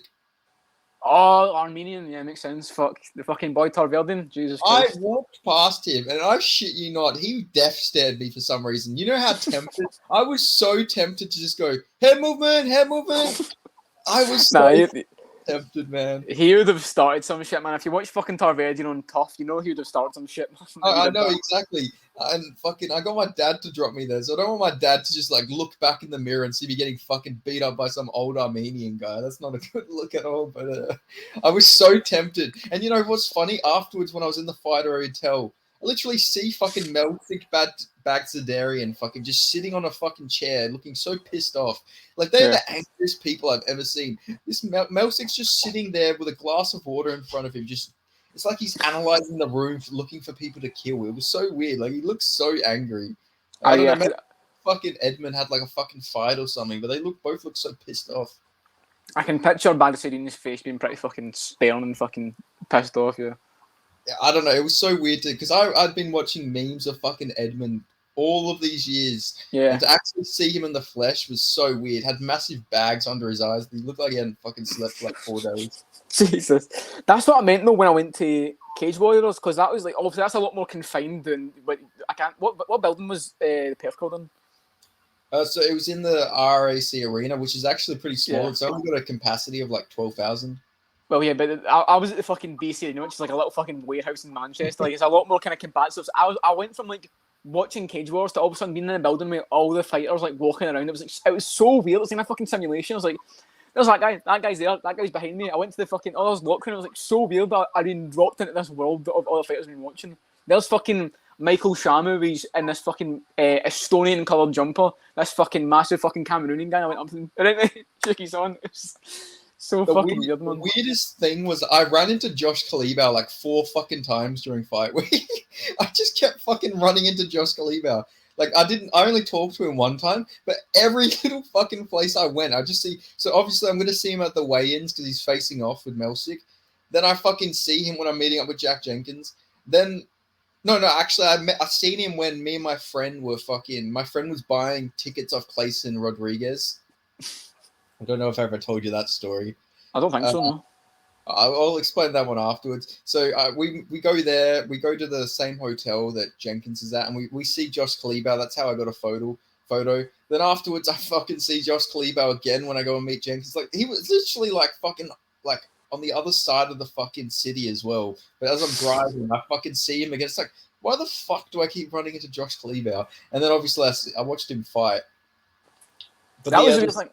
Oh yeah, sorry. Yeah, go on. No, I've got something somewhat similar to that. Is when I was taking the coach in Manchester for the Cage Wars card. As soon as we got to the city, we drove past Madar Slaminus, who was a fucking guy in the card. on the headline appearance. I just seen him there and he's like shadow boxing next to his coach in the street. I was like, that's so weird. Out of everyone I see, as soon as we're going to the site, him on the side of the road fucking sitting there. It was so random, but yeah. Yeah, it makes me always think that like we're definitely in a simulation. The weirdest fucking thing that happened, I'll get to the Clayton Rodriguez thing, but while I was waiting in the fucking line to get into the arena, there was just some fucking guys just talking about fucking. They were talking about me because they were from fucking Bacchus Marsh, where Jack Jenkins is from, and they were literally talking about me. It was fucking so bizarre. That's that fucking main character shit though. Yeah, no, literally. And then during Jack Jenkins' fights, somebody was yelling, elbow his eyebrow. Like, that's going to be quite a fucking cool moment, though, surely. Oh, it was so weird. And I wasn't going to be like a douche and say, hey, yeah, you know that guy? That's me. Like, I just stay quiet. I'm like, I don't want to talk. I don't need that. I'm a very private person in person. Yeah. They're fucking cool moment, though, definitely. But yeah, the Clayton Rodriguez thing is, so my mate really wanted to go to 284 so much that he got fucking scammed on some website where he tried to buy tickets and he got a message that, yeah, the tickets aren't valid. So he got his money back. So he literally, I shit you not, messaged every single fighter on the who was fighting on that card except for Islam Makhachev. And a bunch of them got back. Apparently, what's his name? Modestus Bakauskas got back to him. Shane Young got back to him, and they all said they couldn't get him tickets. And then he responded. He asked Clayton Rodriguez, and his first response was, "How much?" Like, okay, this fight, man. And then he asked for like fucking, I think it was 1K. He wanted 1K for 2 tickets. Fair enough. And yeah, he got his money. And yeah, that's how I met the Shootbox crew as well. I met fucking Charles Oliveira's coach, Diego Lima, as well. And I met Elvis Brenner. Yeah, I've seen those are fucking historical pictures, man. I've seen. Yeah, it's fucking crazy. But yeah, we thought he was gonna get scammed, and it's like, if Clayton Rodriguez scams you, what the fuck can you do? Like, beat the fucking shit out of you. So yeah, hit you with a fucking spinning kick to the fucking arse or something like you did to Shannon Ross. Yeah, literally. Oh, that was fucking amazing. But who did you even root for in that fight? Did you root for Shannon Ross because he was Australian, or did you root for Rodriguez because of that? Oh, I rooted for Rodriguez. Yeah, that makes sense to be fair. Shannon Ross has Turkish delight in his name, so I'm just counting him as a Turkish fighter, in my opinion. Yeah, fair enough. I wouldn't want him to represent my country either. Have that. Urseg's the Aussie flyweight, in my opinion. He's the real Aussie flyweight. Yeah, it's not really close either. To be honest. I mean, he did also run through Shannon Ross as well, so it makes it more convincing as well on that. Yeah. Note. Definitely. He also beat the guys who beat Shannon Ross, so I think it's pretty clear. It was so weird to me that Shannon Ross got the fucking Dana White Contender Series fight. Yeah, I mean, Erling did get signed straight up, though, to be fair. He just got signed straight to UFC. But wasn't he meant to be in the Contender Series, though? Yeah, he was, but he had the whole visa issues, but it seems like that's all been sorted out now. And he had fucking 94,000 counter fights with Clayton Carpenter. Yeah, I know. Fucking Clayton Carpenter is his arch nemesis. Yeah, that I think needs to happen at some point. If Carpenter can get a couple wins, he needs to fucking fight first of all. But yeah. Yeah, apparently he's like injured or something. It's so weird. Like, Clayton Carpenter has fucking wins in Pancration against fucking Christian Lee and Aaron Pico. I didn't fucking know that. What the fuck? I never knew that. Yeah, he's got wins over Christian Lee and Aaron Pico. Obviously, they were fucking like 15 years old, but it's still pretty impressive. Fair enough, man. I never know. I don't know what weight classes, but I imagine they're all very skinny kids. Yeah, had to do. Aaron Pico's a literal fucking featherweight. Well, so are we going to talk about KSI and Tommy Fury? Oh yes, of course. So yeah, I'm going with fucking Tommy Fury by mismatch. Yeah, I don't know, man. It's such a horrible feeling I have. It's like Misfits always seems to work out in a certain way where who fucking knows the guy that runs it and owns the promotion always gets his fucking win no matter what. So I don't know, man. Obviously I'm picking Tommy Fury, but it's such a weird feeling I have. He fucking beats someone. It's like a quick KO. I've got a horrible feeling I can't unshake, but yeah, hope it doesn't happen. If KSI knocks Tommy Fury down, I'm certain they're going to do an early stoppage. Yeah, but the whole Ben Askren thing when he gets up and he says he's fine, the referee's like, nah, I can't continue. that would piss me off so much. I know. KSI is the fucking one on Tommy Fury's record. That is such a fuck timeline. That's him kicked out the fucking Fury family as well. By the way, that's him finished. Oh, John Fury's will disown fucking Tommy Fury definitely if he loses. Yeah, 100%. That is never that. Every fucking Fury family Christmas that's getting brought up. Every fucking Fury family, like fucking Christmas, they'll have like a fucking doghouse outside for fucking Tommy to go eat at. They'll give him all a piece of the table, but not him. Exactly, yeah. But yeah, I've got Tommy Fury. You kind of have to pick him, but yeah, I've got a fucking weird feeling. I had a comment on my prediction video for KSI versus Tommy Fury, and the comment was like, what was the fuck? The comment was like, fucking, KSI's got a really elusive and unorthodox style, and Tommy Fury's an average boxer. It's like, what the fuck do you think KSI is? Like an above average boxer? Average is level above KSI. Yeah, that's what I just said. Like, he's an elusive striker. That's just saying that he looks like a fucking spastic, basically. That is the nice way of saying that. Like, he's not even like, he fights with a karate style, for fuck's sake. Like, that doesn't work in like elite boxing because he's just gonna get fucking caught very fucking easily. Yeah, I get that he trains with MVP and stuff. That stance side on does not work for boxing. It won't work going forward. Yeah, no, it's. I mean, look at fucking MVP's karate style in bare knuckle against fucking Mike Perry, for fuck's sake. Yeah, exactly. I just like it's KSI, man. Like, I just don't like people that act like they had a harder upbringing than they did, and I don't like KSI speaking in this slang and wearing the bandana and stuff when he grew up in Watford and went to a private school and lived in a big house in a nice neighbourhood. Like, he was at all had that kind of life, man. I don't know, man. It's just weird. You can have a nice upbringing. You can live in a nice house. Just own up to it, though. You have no control over that. If you grew up well off and you lived in a good neighbourhood in a big house, your parents were well off, that's fine, man. Good for you. But don't act like you had a fucking harder upbringing you did, man. That fucking pisses me off. Yeah, same shit with Jake Paul saying he would have been in prison if he didn't find boxing. Yeah, that was an interesting take from him. I don't know, but I get what he means. He was like off the rails, but like, you're fucking rich. Like, you're just fucking, you just pay a fine and you'd be fucking fine. Yeah, I just don't like KSI. So I don't know, just the way he acts now, just got a certain way about him. But yeah, it's interesting. Yeah, I mean, I want him to lose as well because if he wins, he's just gonna fucking retire and then that's it. Like, I want him to lose to Tommy Fury and then lose to Jake Paul and then try and have a bounce back fight against like Salt Puppy, but then he gets chinned there. Yeah. Just, I am the nightmare. KSI. Do you remember when someone's like one of his fans said that he should take a tune-up fight against Artur Beterbiev before he fights Jake? Well, according to KSI, he thinks that he's in good enough shape to beat those guys. So fair play. Yeah, he thinks he could beat Bivol, and he thinks he could beat Canelo. Fucking. Oh no, sorry. Let me count myself. He thinks that technically he can beat them. Sorry, fair enough. Fuck, I would love to. Could you imagine if KSI slept Canelo though? Jesus Christ, his ego would literally explode. Well, they give him like a fucking Mayweather Deji fight when Canelo's a bit older and just fucking sparks him at cold, yeah. Knowing our timeline, they'll do KSI versus Mayweather and he'll absolutely flatline fucking Mayweather. Yeah, that's the fucking timeline that we live in. No, we need to get started used to shit like that.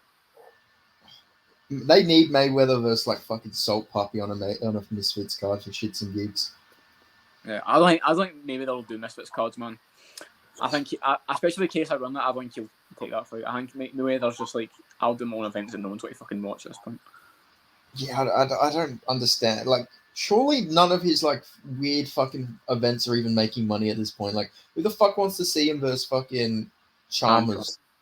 Yeah, no. Do you remember when they posted that the arena for that fight? There was no one in it. It was like empty. Just yeah, no one went to see that fight. And then he fought the fucking John Gotti the third. It's like nobody was really watching that. It only got interesting when he got stopped. I don't even know what happened. Pardon? I don't even know what fight happened, to be honest. I don't even know who the fuck that is. Oh, it happened, but it got stopped, and then when it got stopped, John Gotti came out fucking brawling. Oh, okay, I know what it's all about. I was going to say, I had no idea what that fight was until you said that. Yeah, I know what it's all about. Yeah, and then John Gotti's like fucking friends or family were saying that they're going to put a hit on Mayweather. It was a whole mess. They get Mayweather, like, they did like a tag team boxing match with Mayweather and Muradov versus someone. They'll trying to do Mayweather and I think it was like KSI, Oh yeah, the Soul Poppy and and Manny Pacquiao. Pacquiao. Yeah, I remember that. I remember that was like confirmed or something, but it just never happened. Yeah, I wish that happened. Imagine fucking Salt Poppy and fucking Mayweather being in the ring, or imagine KSI and fucking Manny Pacquiao in the ring at the same time. Just breaking the fucking matrix down piece by piece, man. I'm telling you. Fucking. What do you reckon KSI's ceiling is though? Who do you reckon is like the best guy he could beat? Like MMA fighter, or just overall just like influencer? He could probably beat Tyron Woodley, to be honest. At this point, I could see him beating him in a boxing match. Yeah, I could see that. He could probably beat Anthony Taylor, probably. How would you have Nate Diaz versus KSI going? I'd probably pick KSI. You know, I actually probably would pick KSI because Nate Diaz just. I get he's tough, but at the end of the day, he's a human being who's still getting fucking battered at this age. And he just got dropped again by Jake Paul, so I probably would pick KSI. But I don't know, man. I don't know how to fucking look at KSI against anyone that's good because it's such a weird style. The fucking the floating out shit. You think he would just get chinned by someone, but we're waiting to see it happen. Yeah, but to be fair, he's fought fucking what's that guy's name? FaZe Temper, who's sort of he's like the most shinny fighter in the influencer scene, in my opinion. We've seen him flatline KO twice, and one of them was by a guy called fucking Slim, for fuck's sake. And then we have who's the other guy? He had fucking Pineda, who looks like a fucking human praying mantis. Then you have fucking Swarms, who while he had fucking a big old fucking jiggly titties. And then you got fucking 50-year-old Joe Fournier who's just playing a fucking boxer while he's a billionaire fucking partying. And his last fight was against a fucking Colombian reggae fucking musician called Raycon, for fuck's sake. Like, who is Joe Fournier fucking... Who is he convincing? You're a fucking 50-year-old man. Go put some stock in the fucking... Go sell some of your stock and go fucking settle down and fucking go watch the races in Monaco, you fucking sad cunt. It's the fact that fucking Fournier was starting to win as well. He's actually doing all right. It was not even like KSI was decisively beating him. Fournier was landing shots as well. And Fournier's not that good. Like, he's generally not like, KSI beat a boxer. Well, firstly, he elbowed the fucking old cunt. Secondly, he's shit. Have you seen who he beat? Oh, but he beat a 15-0 opponent. It's not even on his box rack, so that's probably a fake opponent, dickhead. Sorry. It's just the logic that KSI's fan used to disprove Jake Paul's legacy, basically. Let's be honest, if Jake Paul had been beating Temper, Swarms, Pineda, and Joe Fournier, and KSI had been beating Woodley, Silva, Diaz, KSI fans would be like, KSI's beating actual fighters, Jake Paul's beating fucking no fighters at all, he's beating Swarms and Pineda, but now it's the other way around, and the KSI fans are acting like those are better wins because Fournier's an actual boxer, but like Fournier would lose to Anderson Silva so clearly, like it's not. Yeah. I mean, I think fucking a Nissan Gibb would beat fucking Fournier. Yeah, I would not be surprised after all. I'd pick him. I think fucking a Nissan Gibb would beat every person KSI beat, to be honest. Yeah, maybe. Yeah, I think he'd beat even Logan as well, to be honest. He'd be a bit small against them, but yeah. He'd beat fucking Swarms and Pineda, nothing, definitely. Yeah. He'd beat Temper, I reckon. I think he could chin. He'd chin Temper, yeah. He'd definitely beat Joe Weller. Yes, but who did Gibb just beat? He beat someone that was kind of decent. He beat FaZe Jarvis. Yeah. Yeah, Jarvis is alright. Jarvis is alright, and he did pretty well against them. I'm annoyed that we won't see a Nissan Gibb versus King Kenny now. That was going to be a good scrap. You can probably just rebook it because they're both still in Misfits, I think. I think KSI said he doesn't want to book that fight though in Misfits. Why the fuck not? Like why are you booking these other shitty fights? No one wants to see them not book that. Fuck it. Doesn't an Nissan Gibb have like some beef with like fucking Mams Taylor or something? Because he's never been on a Misfits card, I don't think. True. Yeah, Mams Taylor's just a fucking absolute gimp, to be honest with you. I watched the video with him and Joe Weller. It was really uncomfortable. He was saying that he was going to kick Joe Weller's ass in a street fight when he's like fucking 48 years old. Mam's Taylor's a fucking gimp, I'll be honest. He's such a fucking weird guy. I don't like him, but yeah, I know exactly the video you're talking about as I well. don't know. He's talking about how he's gonna like knock out Joe Weller when he's built like fucking Danny DeVito's penguin from Batman Returns. Yeah, I was like, that's such an insult to the penguin, if anything, let's be honest, but yeah.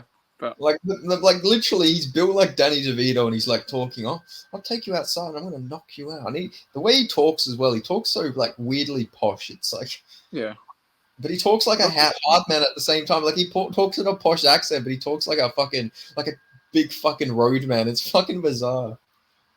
I don't know. I don't know where he's from actually, Mam's Taylor, but yeah, What's strange that? fucking guy. I said I don't know where Mam's Taylor's actually from. I don't know where Apatsy's from, but yeah, he's just a. I know he's Persian ancestry. I don't know if he was born in Iran though. Yeah, that would make sense. He looks a bit like who's he look like?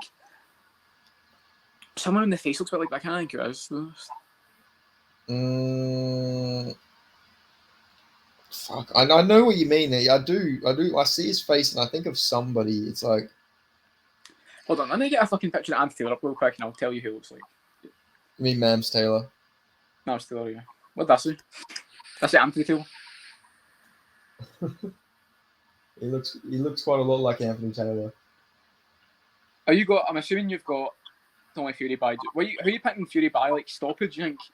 Yeah. Weirdly enough, it's hard to picture KSI getting Chindo as the thing, even though the way he fights. Yeah, no, definitely. I think he's gonna TKO him. I reckon. Yeah, early or kind of later. I reckon like third round, maybe.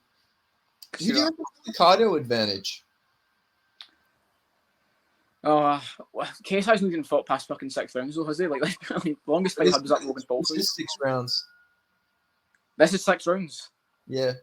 Why I swear I've done 8 rounds in this before, but fair enough. KSI didn't want to do it because Tommy Fury's went the distance a couple of times, and KSI's longest fight was that 6 rounder against Logan Paul. Other than that, he's went, I think, to like the second round most of the time against like Fournier and shit. So yeah, I'd say Fury's got a cardio advantage. Yeah. Why has Mams Taylor got fucking eyeliner on in every one of these pictures? Every picture I found of Mams Taylor's got fucking eyeliner on. I've just noticed that. What's that about? Let me have a look. All the Google pictures that came up for him. Who the fuck does he look like, man? Hold on, let me get like a current picture. Fuck, that's annoying me. It looks like a guy. It looks like an MMA guy. I think it is. Oh, he looks like the guy. Fucking what's his name? From Tap Out. Was it Tap Out? What's that guy? Tap Out founder. His name is it? Oh, what's his name? Charles Lewis Jr. I think that's his name. Oh, I'll have a look. He doesn't. He just looks like it when he's wearing like the fucking outfits and shit. Maybe. Let me get a little fucking. Well, let me look him up. I don't know if it's. It might be different. He doesn't really. He only looks like him when he's wearing like the hats and shit. Yeah, I mean, no, I can see it. I can actually kind of see it. Why is he always wearing cowboy stuff as well? I don't know. I just a fucking interesting guy here, Charles Lewis Jr. Like, where did Mams Taylor even come from? I'd never heard of him before Misfits. It says he's like a fucking musician or something. He's a singer. Okay, well, the first thing that comes up is Charles Lewis dies in Ferrari cast. Jesus Christ. Oh, yeah. A video of Taylor hitting actor Jesse Matcliffe has been reportedly featured on the television program TMZ. What the fuck? Got me some dodgy backstory there. Have you noticed that like all of like the managers and everything in like MMA and boxing are all like of Persian and like Arab descent? Is there like a correlation to that? Yeah. To be fair, actually, you got a point. I don't know what the correlation would be. Maybe it's just more likely to be involved in the business side of things rather than the fight side of things. I don't know. But I know what you mean, though. Yeah, I guess they're just good managers. Like fucking Ali Abdelaziz is Egyptian. I'm not sure where the Kawa brothers are from. The Cowie brothers are from. I don't know. And then even I think it's like one of them other ones as well as they've got Middle Eastern managers. So it's like they really own the industry, though. I respect it, though. Yeah, fair enough. Man. Oh, speaking of Ali Abdelaziz, did you watch the video with James Lynch? Yeah, I skimmed through it. I got the gist of it that apparently booked him for the fucking press conference. But this is a known thing, though. James Lindsay's got a history of just talking shit about Ali Abdelaziz for not letting him interview his fighters, basically. So there's definitely a bit of history coming into this, but it's not just a random thing. But yeah. Fucking Sean Strickland, like, have you seen Sean Strickland like talking shit about Ali Abdelaziz? I can't wait till we see fucking a Strickland Ali Abdelaziz confrontation, because Ali Abdelaziz slapped fucking Anthony Pettis at a PFL event. I know. He's about it, man. And then he just runs behind whoever the fucking fighter he's representing. Yeah, but like, you can't really do that to Sean Strickland, you know? Like, this guy's Strickland put that fucking guy through fucking Detroit defense to a fucking table, a glass table. So imagine what you do to Ali Abdelaziz. And like I need to see like Sean Strickland and Chris Curtis like out at an event or something, and fucking Ali Abdelaziz comes up and confronts him. It's just fucking Strickland and Chris Curtis like knocking out all these random Dagestanis that who haven't been signed to the UFC yet. It's just a fucking spawn of them. I'm still baffled that Strickland and Curtis are actually friends. You know, just personality wise. Yeah, I know. I know. Actually, I do understand it though, because when Chris Curtis is angry, you see why he's friends with Sean Strickland. When you see the angry side of him. True, but Curtis is such a weird guy. You know, I feel like he's fucking bipolar. I feel like he's either like the most like fucking jovial fucking guy I've ever seen, or he's like really annoyed about every little fucking thing. It's weird. Yeah, you can tell he fucking like. Did you see him like freaking out at that guy he was like the guy who called him out on like when he was doing commentary? I don't think so, no. So the guy was like, he was like some Tunisian guy. I think he was from Tunisia or Morocco or like one of the North African countries. And he was like, when I get in the UFC, I want to fight this guy, Chris Curtis. And fucking Chris just comes out. Okay, I know. Okay, I know what you're talking about now. Okay. And Chris is like, listen here, you muppet. I don't know where he got muppet from. I guess when he was in London, he fucking picked up some of the fucking vocabulary, but he called him a muppet. And then he said, I'll fucking bury you. You're lucky I was being nice. Apparently, though, that guy is a weirdo. Sean Strickland said that guy, like, apparently beat some woman up, and then he got kicked out of Extreme Couture, and then that guy, like, threatened to stab Chris Curtis. I did hear that, yeah. Apparently, it was justified. Apparently, the guy's a fucking proper strange character, so yeah. Guy beat Nasruddin Imavov, though. And he either beat William Gomez or he beat the other French guy, the other French featherweight. Morgan Charrier. Morgan Charrier. I think it was probably. I think I would have known if he beat Shah. Maybe not. Shah's got a lot of losses actually, so I don't know. Yeah, I just know he beat Imavov, and yeah, he beat Charrier back to back as well. He beat them in back to back fights, which is really weird to think about. And now he's fucking stuck at fucking. What was it? What event was that? Was that Fury FC or something, or was it CES or something? What, that Chris Curtis and that guy confrontation? Yeah. I don't even remember. It wasn't CFC. I think it was Fury. Yeah, Fury FC, yeah. I always get them mixed up because they're basically the same fucking name. Cage Fury FC and then just Fury FC is fucking enough. Which isn't Fury FC the one that's in like the Dominican Republic? No, that's Titan FC. That's Dean Barry's fucking kingdom though. Do you remember when the Titan FC CEO had a fucking fight in the Dominican Republic? Maybe. Was it recent? McMahon, I think his name is. He made his MMA debut at 49. Yes, yeah. It was on a Titan FC card. Yeah, he beat that guy who died in bare knuckle. Okay, I don't know. I don't know what you're talking about. Yeah. Fucking craziness though. I respect it though. I wish Dana White would fight in MMA. If Dana was a fighter, he'd be like he'd be the biggest star in MMA. Like, yeah, if he just put his personality towards the sport rather than promoting it, yeah. Fucking, I wish that the fight with him and Tito Ortiz happened when they went to box. That would have been fucking classic. It's the fact that Tito Ortiz was the one that pulled out though. That's Tito was one that didn't want it. Dana was all up for it. That's so fucking fun. Dana's about that life. I know, respect, man. Respect. And he got in fucking shape for it as well. I kind of sad though. He was like in the camp boxing and shit, getting in fucking shape. He just killed it. The fucking former champions not wanting to fight him. To be fair, Dana White was the fucking original Jake Paul because he brought fucking Tito Ortiz out of his sport and tried to get him into a boxing match because he knew he could beat him under that rule set. Dana White was the original Jake Paul.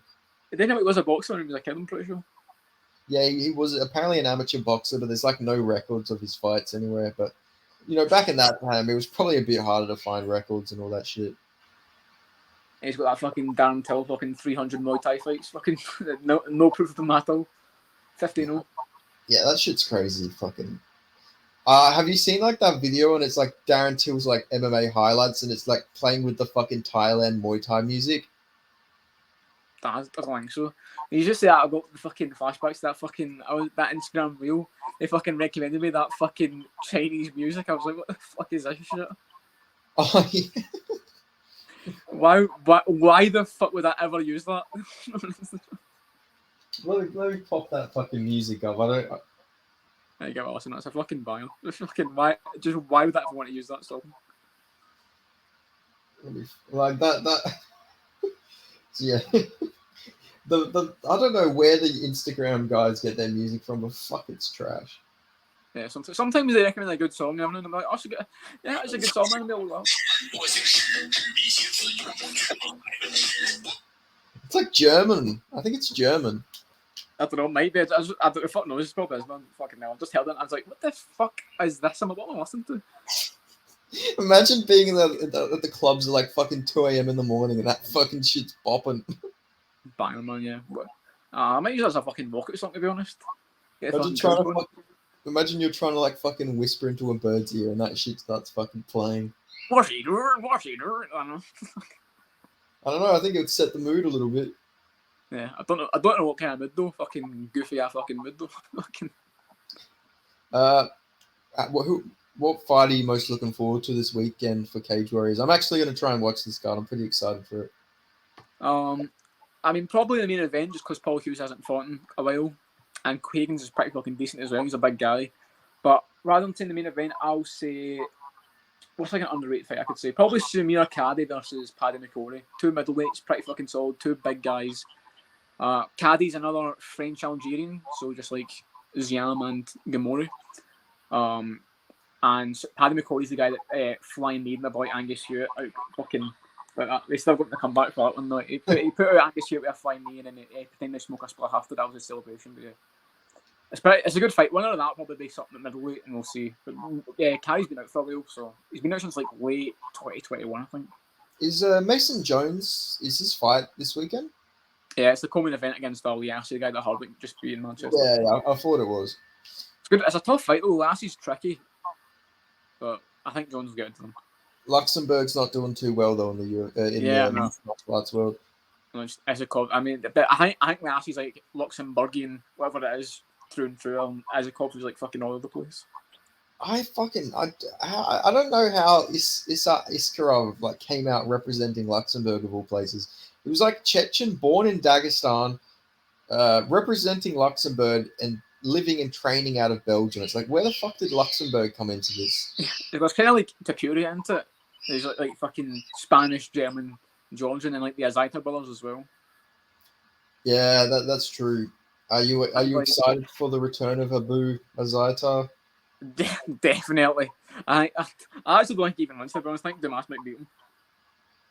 I don't know. Like I don't know because fucking Cody Brundage is generally really bad, and like Dumas that win is like doesn't age well at all. I feel like Brundage is like sort of underrated, but we've seen that Brundage is definitely fucking. I don't know. He's fallen off a hill or something. I think he's reached his ceiling, and now he's just declining somehow at this age. But again, Dumas did easily beat Panage in the Contender Series by like first round guillotine. He was actually quite good. Yeah. He's a good fighter, so it's I don't understand it, man. I feel like the guy he beat on Dana White Contender Series has like a higher ceiling in MMA than Dumas does. That's what that. Josh Femme, I think, is genuinely quite terrible, so I don't know how he lost him. Yeah, and he got dropped, and Fremd isn't known for his power like at all. No. So it's like, how good is Dumas? I fucking don't know who I'm picking for that fight because I think Azaita, he was decently competitive with Marc-Andre Barriol in like the first round. He just gassed out. I know, but then he did well, but then he fucking fell off a cliff badly and did not go well from that fight on. And Azaita's been out longer than Stipe has. Like that is how long he's been. And I think he might just come back fat and old and sloppy. So That is true. But also, Lee Murray said that Abu Azaitar is going to be the first Moroccan champion. So, he's got the Lee Murray seal of approval. So Yeah. Very, very, very creditable seal of approval for that is an MMA, of course, we all know. Fucking, when you think about it, losing to Marc-Andre Barriol's not that bad. Like, he did get battered, but like we found out Marc-Andre Barriol was pretty fucking solid. He beat Marquez, he beat Eric Anders. He's got some decent wins. Like at the time, it didn't look good because I think Barriol was like 0-3 in the UFC at the time, something like that. Yeah, he might have beat Picciota, but that got overturned in no contest anyway. So yeah, it was Oscar Polish guy. Oscar Picciota. Yeah. Okay. Yeah, but I was going to mention something though. There's a couple like the featherweights at Cage Wars. James Hendon is a German. He was born in Germany and then moved to England. And Paul Hughes was born in Australia. Yeah, I know he's born in Sydney. Which is I never would have guessed that. Never knew that at all. But yeah.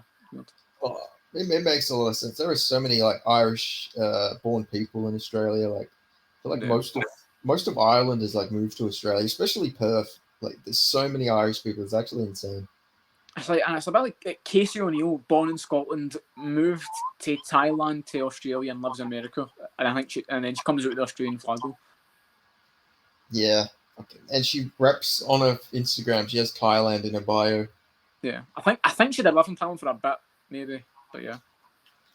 Fuck, if you're a fighter, why would you not live in Thailand? Like true. Cheap housing and everything, and you can just I think everyone did after fucking Joe Rogan did that podcast with Kirill Roundtree, and every fucking fighter moved to Thailand to try get that Eddie Cameron's performance. Would you ever start training in Thailand once the career gets off?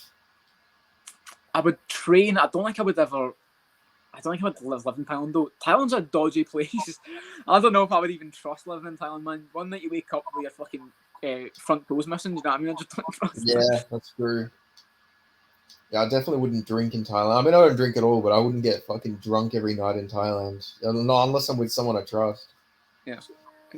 Some guys just like to start fucking drilling a fucking hole outside. The fuck is that? If there's a fucking cow or something, Jesus Christ. Getting loud as anything.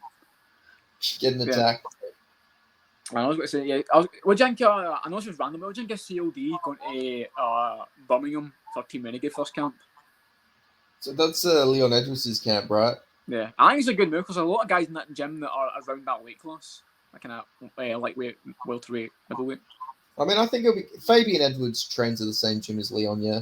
Yeah, Fabian, Leon, O'Neil Brown, Tom Breeze, Jai Herbert, Ian Gary's there for that training camp as well, so I'm imagining they'll be training each other. Yeah, I reckon it's a good move for him. I feel like he could probably learn a lot from Leon. I mean, he could learn some fight IQ, maybe to calm down a little bit, like fucking.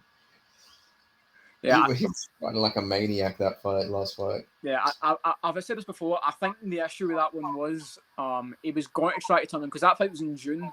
He wanted to fight July in the London card. I think he rushed the finish quite badly in that first round. Rather than because Petrosian came in there just like I'm going to win this fight. Petrosian did his thing, did his fucking kickboxing shit.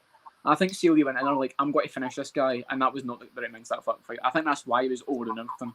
If you watch his other fights, he doesn't do that. He doesn't just throw spinning shit for the sake of it. I think in that one he was like, I'm going to get him out as quick as possible, and then that did not work out well. Is Duncan an underdog in that fight? I think I've seen a few people picking Cesar Almeida. No, I don't know about odds wise. He's a favourite on Tapology though. Oh yeah, that makes. I don't know about the actual odds though. Fucking, there's so many middleweight prospects, and like there's so many fighters in the middleweight division now. I am still annoyed that they're talking about Piper getting a fucking ranked opponent over fucking Kyle Bahalia though. Jesus Christ. Oh yeah, we got to speak about that. Caio Borrello, at least he's got Abus Magomedov, so with a win against Abus Magomedov, he'll probably get a title shot here. Yeah, true. To be fair, yeah. Fucking if the division repeats itself, yeah. I don't know, man. I don't really get Park getting a ranked opponent either. I'm not really sure about that. He's getting my knees. Yeah, it's the middleweight's just a fucking weird division. Like, I don't know if you've seen it, but I like put a compilation of like all the weird losses that everybody at middleweight has. So when you look at it, Roman Dolidze has a loss to Trevin Giles. Fucking Anthony Hernandez has a loss to Marcus Perez. Yep. Roman Kopylov lost to Kyle Roberson, and then Joe Pyfer has a loss to Dustin Stolfus. And didn't Marc-Andre Barriott lose to fucking Andrew Sanchez or some shit like that? Yeah, those to Andrew Sanchez. Yeah, that's just middleweight for you, man. Jesus. Then I don't know. To this day I'll never understand how Marcus Perez beat Anthony Hernandez. So Anthony Hernandez is like a solid fucking fighter, and Yeah. Perez He was pretty, that was a while ago. He was pretty young back then. Yeah, that's true. I think Hernandez is like, I know this is going to be a hot take, but I think he's generally like top 5 level. Yeah, the thing is with Hernandez, might be a bit too willing to be hit. Sometimes he's like willing to be a bit too much, which could be a way to draw him into the fight. But yeah, the fact something's happened with Hernandez, let's just say, where he's fucking got into a fucking flow of just beating the fuck at people. And I think he's found out what makes him good, and it's the fucking weaponized cardio. So you got to respect it. I love them weaponized cardio styles, especially with him because he's actually got good striking to go along with it. Like he's actually his striking. He reminds me a lot like boxing wise. Like he's like a middleweight D-Rod, but then he's got like a Colby fucking grappling style. It's pretty cool to see. Yeah, drowning people with pressure is always good. It's a lot better than just like body lock takedown, hold him there for this. It's a lot better. It's just like drag him down, ground pound, drag him down again, slam him, get him back down. That's a lot more fun. Imagine we see fucking Anthony Hernandez versus Hamza Chimaev booked. Jesus. I mean, knowing the fucking luck at be Hernandez getting fucking chinned one punch, to be honest. Yeah, I don't fucking. But is he really that chinny? Because fucking Kevin Holland. I don't think he's chinny or anything. It's just like the Shabazian fight was like just like come on, and Shabazian was like fucking constantly hitting him, was like taking him. Was like eventually that's not going to work out in middleweight. Someone's got to crack you a bit harder. Yeah, no, definitely. Fucking poor Edmund fucking Shabazian, man. I know. He's still young enough, maybe. But like they gave him literally the worst matchup possible for him. I don't know how anyone thought that was a good idea. You give a guy known for gassing out a guy with the best fucking weaponized cardio in the UFC. Yeah, so it was an interesting choice. If any middleweight that could have given him fucking Marquez or some shit like that. You know what I mean?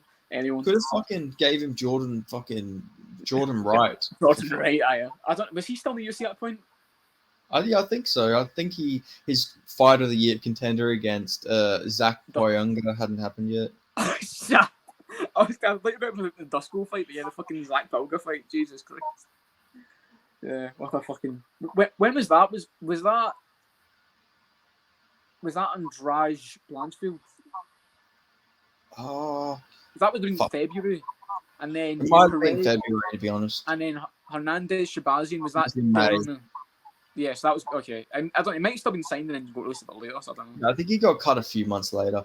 I wonder if he's ever going to fight again. I wonder if we're just going to see Jordan Wright versus like a fucking 0-48 opponent has been booked for. I would not. Rumble on the Rocks 2012, whatever the fuck edition they're on now. I could see him getting booked for fucking Shamrock FC or something like that against the fucking can. I could definitely see that. He's like 20, he's like young enough to he'll just fight someone else. Let me look up. Let me see if he's got anything booked on Tabology.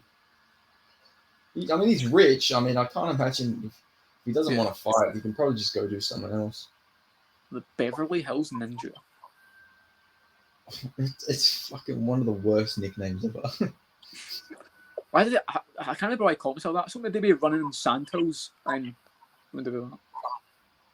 To be fair, he did hurt Bruno Silva in their fight, but and then 2 seconds later, he got fucking wobbled over. Yeah, that was a crazy. I remember him knocking out fucking Jamie Pickett and thinking, damn, he's actually pretty good. Like, fuck, and then I realized Jamie Pickett is like the worst fighter in the UFC.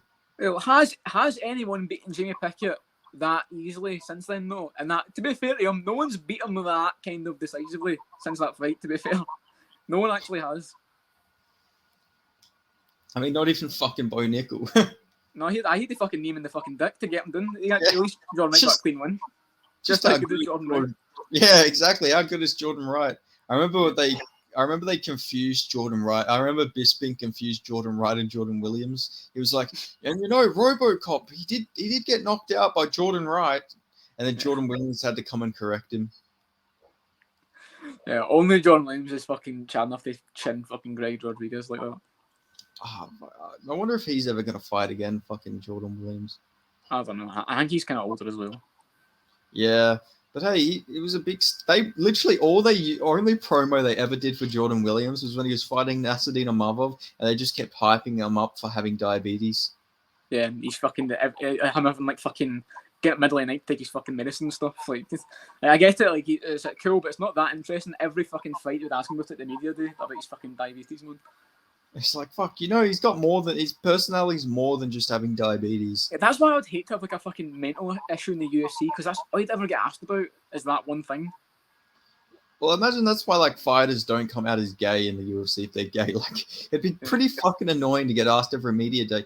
So now that you've officially come out as a homosexual, how has your life changed? Yeah, just Jeff Lena on the fucking comeback every fucking media day. He just sits down knowing what he's got to get asked. They just randomly ask him, so Jeff, did you go to Mardi Gras last year? It's like, no, I didn't. I'm just gay. I'm not. I don't know. They'll ask him like, oh, do you know like Ellen DeGeneres? It's like, no, the whole LGBTQ community doesn't know each other. They just start asking like fucking like, what do you think of this fucking TV show that's clearly for gay people? And they just start asking him the fucking sussest questions, just try to get through his video. So Jeff Molina, what are your thoughts on the Desperate Housewives revival? I don't know, man. I don't watch that. Oh. Yeah. Okay, well, what's your thoughts on Bold and the Beautiful's plot twist that just came out? I don't watch that either, man. Why are you asking me these questions? I don't watch soap operas, man. I'd rather watch like monster truck videos. It's even the same with like Joaquin Buckley, but just every fucking media day, it's like, you think you can ever tap that knockout or Cassandra? It's like, no, obviously fucking no, mate. Like, would you? Like fucking, the only way you could do that if you got like a fucking like, I don't know, some like crazy like rolling thunder fucking combo. Like oh no, the only way he could do it, you know how like when you're kicking the fucking soccer ball and you like it's like a backwards sort of kick, like Pele kick. Yeah, Pele kick. The only way you can top that is if you got a Pele kick KO. Yeah, the only kicks that like an out cold Pele kick, a rolling thunder, a tornado kick, or a showtime kick. I think that's the only way to top it. Yeah, it's like fucking. He's not just a one-hit wonder, like fucking. Yeah. He's had KO since that fight. Like he's not his only fucking performance in the UFC. He's got a knockout. Yeah, I don't know. The media, the fucking MMA journalists are like pretty shit at their job, man. Like they find out one fucking trait about a fighter, and then they just constantly fucking don't leave them alone about it. When I was watching that card, and I was watching Morono take those punches from Buckley, and I was watching Al-Hassan take punches from Piper, I was wondering how fucking hard does Chaos Williams really hit? Realistically. Yeah, but then also at the same time, then how hard does fucking Jack Della Maddalena hit? Because he fucking folded fucking Randy Brown, and Randy Brown, not known for his chin, was like eating all the big shots from Chaos Williams. And fucking Song Kenan did more damage to Bedoya than Chaos Williams did somehow. Like it doesn't make any sense, does it at all? Yeah, I don't know. It's a weird sport we watch. This fucking Al-Hassan with one punch, and Piper's try to fucking TKO him, he just can't do it. And fucking smokes Morono in fucking 20 seconds, and no one else can fucking do it. It makes no sense. Chaos Williams, like, he takes way too much time off, and then has like no improvements when he fights again. Like, you'd think with his style, he'd just be fighting every like fucking week. Like he's such an inactive fighter. It's annoying sometimes. Yeah, some fighters I've somehow thought they've earned time off than they should have. Like you do not get that privilege of sitting out for that long at your level in the game. Though. You're not even ranked. Yeah, it's fucking crazy. I remember thinking like Chaos Williams was gonna fucking noodle punch his arms to the fucking rankings. Like he was fucking close, but he was close. And Michelle Pereira stopped it for a little bit. Yeah. Yeah, and a lot of people to this day think that Chaos Williams won that fight for some reason. No, I didn't beat. I did not beat Michelle Pereira. It was a fucking that is a bad call. I mean, I had money in that fight as well against a friend. Michelle Pereira won that fight fucking clear as day. Yeah, I thought Bahia won that fight, but not as baffling. Not as baffling with people thinking fucking Pitbull Mickey 2 was a fucking robbery. That fucking baffled me so much. Yeah, I thought Pitbull won that. Harvey won every round. It was like 4-1. I remember going on Instagram and seeing robbery bullshit. I was like, what the fuck fight did you actually watch? What the fuck? Well, it's the same shit as like people saying Della vs. Holland was a robbery. I have no way how anybody on this earth, besides that fucking mole rat Kevin Iole, scored that fight to fucking Kevin Holland. It's like, if that was a random prelim fight, I feel like people would go, let's say no one knows who JDM or Holland are, they just want the prelims, people would go, oh yeah, clear JDM win there, but because there's a fan base around Holland and he's so beloved, I feel like people just go, no, I should have won that. Like, but based off what? You can't just say he should have won because it went to decision. That's not how it works. Yeah, it's so fucking ridiculous. And then you got Terrence McKinney saying that he got back-to-back bad decisions, shaking my head. It's like, well, you've just got back-to-back cans, you fucking Twitter-fingered prick. Got Mike Breed, and now you got this fucking new England cartel can crusher. Oh, I wonder how this one's going to go. Oh, this is the start of my championship run. Until you fight an actual good fighter and he flying knee KOs you again. Pow. It's just tough, man, because fighters always complain about like damage not being scored enough, and they'll still tell you with a straight face that Hafez should have beat JDM after getting absolutely fucking smoked against the cage and getting one takedown at one of the rounds.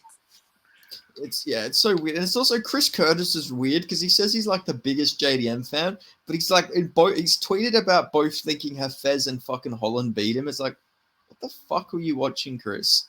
I don't know how you can be. It's not your job to judge fights, but if you're in the sport, you should at least understand that modern MMA damage very much trumps a takedown and control time. Unless it's women's MMA, you never really know about that. But yeah, with women's MMA, we fucking understand how that works. I remember everyone being so excited and saying, yeah, we need to get UFC fighters as judges. And then they're like, oh my God, Chris Liebman's going to be a UFC judge. And his first fucking scorecard, he was the dissenting fucking judge in a fight that was clearly to the other girl. Yeah. I don't know. Yeah, UFC fighters as judges will never be good, man. If you see some of the fucking scorecards they throw there on Twitter, it's no way it happened. I mean, I remember Mickey Gall thought that Matt Brown beat Carlos Condit 30-27, so... I remember that fight, yeah. Was that when it was like, kind of like control time versus damage? Yeah. I can remember that, yeah. On fucking Fight Island for some reason. That was actually a good scrap, though. Like, even knowing they were much older, that was actually a good scrap. Fucking... I wish... It probably wasn't be good for his health, but I wish Carlos Condit stuck around. I feel like there would have been a few more winnable fights for him. But yeah, he lost to Max Griffin, which ain't too bad. But yeah, he was on a little run when he beat Colt McGee, he beat Matt Brown. So if play him.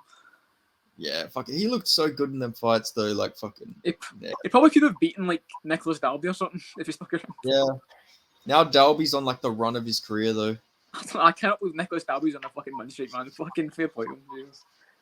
He's a fight away from being ranked. I can't believe he beat Salikov. That's still fucking surprising to me. I know Salikov's old, but like he's still all right. Like he fucking beat Zaleski. Even though it was a close fight, he still beat Zaleski, who is solid.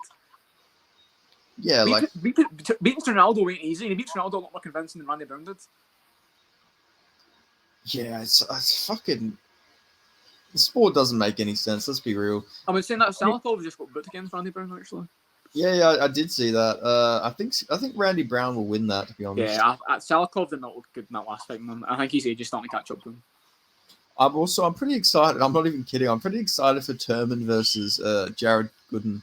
Actually, Turman actually looked really good against Randy Brown, though. Like, he's taking a lot of inspiration from Pereira's style. It's basically got to be who's got the worst chin, though, in that fight. Like, who's got to get cracked first and the game's fucking over. I mean, Gooden's got a pretty good chin, if we're being honest. Does Jared Gooden have a good chin, though? Like, who's he taking that many good shots off over the list? Like, Carlson has. He took a lot of, like, fucking flush, like, up kicks from fucking Randy Brown. Like, I remember Randy Brown broke his toe because he was fucking front kicking the cunt that many times. True, but I'm trying to think, like, who the fuck's Randy Brown actually, like, finished, though, realistically? I'm trying to think. Like, a good finish against someone. He dropped Cowboy Oliveira, I guess. So I could count that one. Yeah, but hey, you know, he flipped him off too. You know, you got to add that. That means he's got power in them hands. He did, yeah, because he had a conversation with him earlier in the week or something like that. And he told everyone in the mic to tune into his fucking Twitch stream to tell him why he flipped him off. Fucking, I don't know. I think he got TKO'd by Impa though on the regional scene. But yeah, I think so. Yeah, because they were both at that fucking MMA thing for a bit. Yeah, ex-MMA, that's actually a good promotion. I like what they do. I don't know if they're still making events, but they're pretty good. They're looking at event like every 5 months, basically. Yeah, no, they actually do really good events. They had Andre Fialho versus James Vick. Yep, classic. I liked when Carl Bosniak, that was his like fucking promotion. That was pretty cool when he was like... It was basically just ex-UFC fighters fighting each other, basically. Just that was the entire point of it. Did you see that they booked? UAE Warriors has like a fight between Tamir Valiev versus. Howling Piper. Yeah, what a fucking that would be a fucking UFC prelim main event on some cards. From 2020, 21. Yeah, I'll go Valiev there. I don't know, man. Piper's chin is so. I don't want to get into the whole genetics thing, but some people you just know him got a good chin. You look at Howling Piper, not a chin on that man, whatsoever. But to be fair, Valiev's got a pretty bad chin though. True, but against most people I would agree, but in this one I cannot say he's got a worse chin than Howling Piper. I cannot affirm that at all. To be fair, he almost got chinned by Jack Shaw though. Jack Shaw's not really known for his power. True. That is true, but he got flatline KO'd by Trevin Jones, but that's not too bad. Yeah, but he was smoking weed though. It's not fair. Yeah, that's true. He was on the performance enhancing weed. It doesn't count. He was smoking weed. How do you expect him to fucking fight with any fairness when he was on weed the night before? It makes no sense. That was always such a weird rule to me. I feel like it's like a performance enhancing fucking drug. That is literally a disadvantage coming to a fight. You're gonna get fucking. That's probably why Terry Etten got fucking spinning head kicked. He was probably on fucking weed. Imagine there was a rule it was like alcohol or something. Like no one ever gets tested for that. You got fucking pissed the night before a fight and you win and take away from you. Like that would be more impressive if you won. Yeah, like literally. Imagine fucking. Oh my god, a heavyweight fighter just drunk as fuck would be amazing. I mean, I'm sure Tank Abbott back in the day was probably pissed on during most of his fights. But imagine like Derek Lewis just drunk as fuck, like fighting Rosenstruck or something like that. The thing is, it didn't even work most of the time because apparently they overturned Jamal Hill's fight with Clipson Abreu, and apparently he hadn't smoked weed in like 4 months and it was still in the system. They fucking overturned it. Jesus Christ, 4 months. It's like still in the system. They just sorry man, not getting that one back. Sorry, no contest. Fucking Jesus. I remember thinking Clipson Abreu was like really bad because of that, but he actually isn't a bad fighter, to be honest. He almost beat Ankle Live at one point. Yeah, I know, and he should have beat Shamil Gazitov. Yeah. Shamil Gamstov, Jesus Christ, what a fucking hype job he was. Fucking that Shamil, he's like fighting in like some random promotion called like Khan FC or something like that. Yeah, he's on the same card as someone else who I was looking at. Omar Gadziev is fighting on that card as well. Yes, because I was looking at Kyle Bahali and I was looking at Gadziev, Omar Gadziev, that's it. Yeah, and then the Australian fucking featherweight champion of Hex, he's main eventing it, I'm pretty sure. Against it's the most random card of all time, but it's actually a really good card. I don't know how some random Turkish promotion is affording all these like former UFC guys, but I feel like we should make a bit of a deal with it. The fact that like this is like, I think this is the end of part 1 of the podcast history. Now that we're finally getting Mike Jackson versus Miltich, I feel like that's like the first chapter closed once that happens. Yeah, that's literally the fucking canon event. That's like we don't have Mike Jackson versus Pat Militich to look forward to anymore. I know that is what this podcast was built on. That is the backbone of this podcast. Jackson versus Miltich is a fight. The first sentence ever uttered in this was, so Jamal, there was a fight that just got announced that every hardcore fan should have their eyes on. And then you said, if you're a filthy casual, if you're not looking forward to this one, we're of course talking about Mike Jackson versus Pat Militich, the first sentence ever uttered in the MMA Commonwealth Connection. Which I think is just perfect, let's be honest. That sums up the entire podcast pretty much. Like, everything that's happened since then. Listen, there's probably there's a lot of hours this podcast out there. There's a lot of fucking shit that's been said, and that is still the most fucking profound thing that's ever happened. I mean, to be fair, we'll probably reference what happened in the fight fucking every fucking episode afterwards, though. Like, especially if fucking Mike Jackson gets flatlined by a 56-year-old pensioner. It is a lose-lose for Mike Jackson, because either he loses to an old man, he beats an old man, and no one gives a fuck. Do you know what I mean? Like, it's not a winnable fight. Yeah, exactly. I mean, he's gonna brag that he beat a fucking UFC champion, though. I can see it, but oh god, yeah, I think about that. The fucking first ever welterweight champion. Yeah, but yeah, the same time, you beat the first ever welterweight champion in fucking 2023. The belt's been around since 1998. Yeah, that's like fucking Shamil Gamsov saying he fucking beat Frank Shamrock. Do you know what I mean? I was like, no, there's no fucking bragging rights in that. Did you like my Dana White impression doing the breakdown for Jackson? It was actually a fucking solid impression. That was the first thing I woke up. I check Instagram and I see that. I was like, what the fuck? I remember I did a couple of retakes, making sure I got the venue and everything right.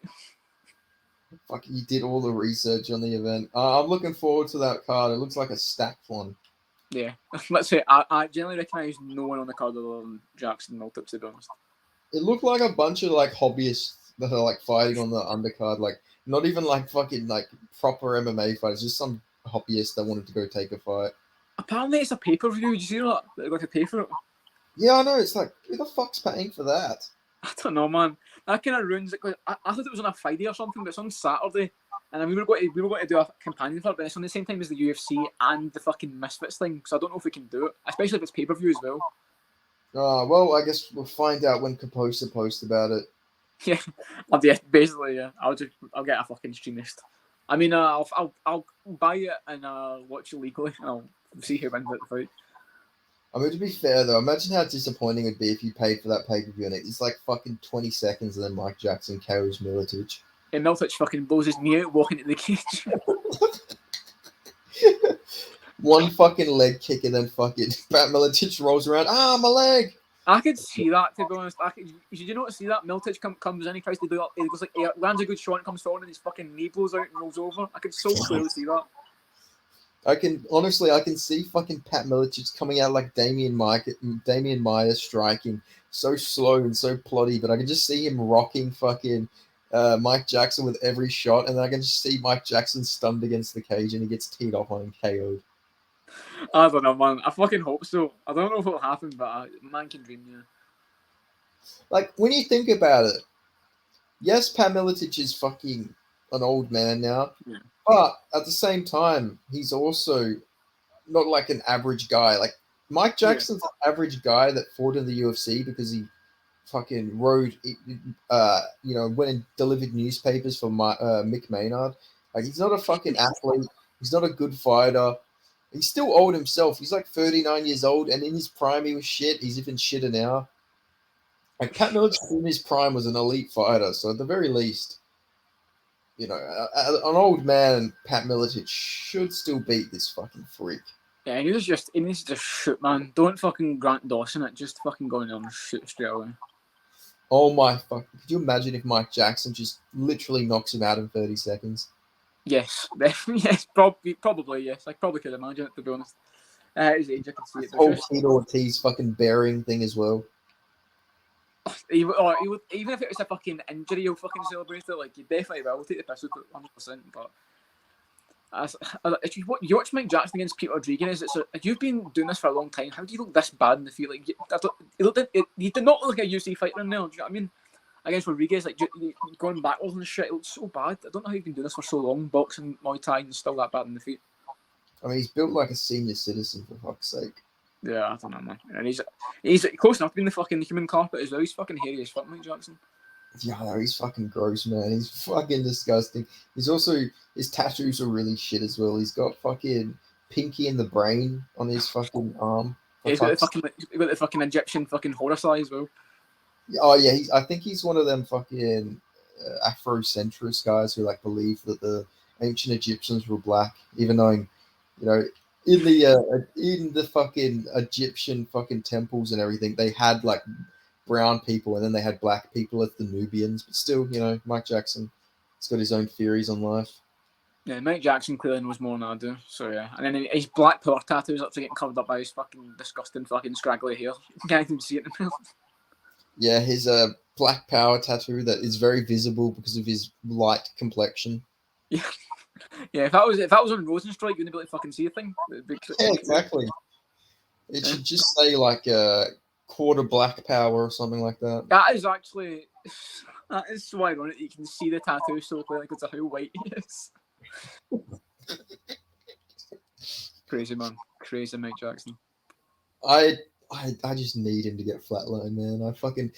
When I made that video talking about the breakdown, it just turned into me shitting on Mike Jackson like extensively.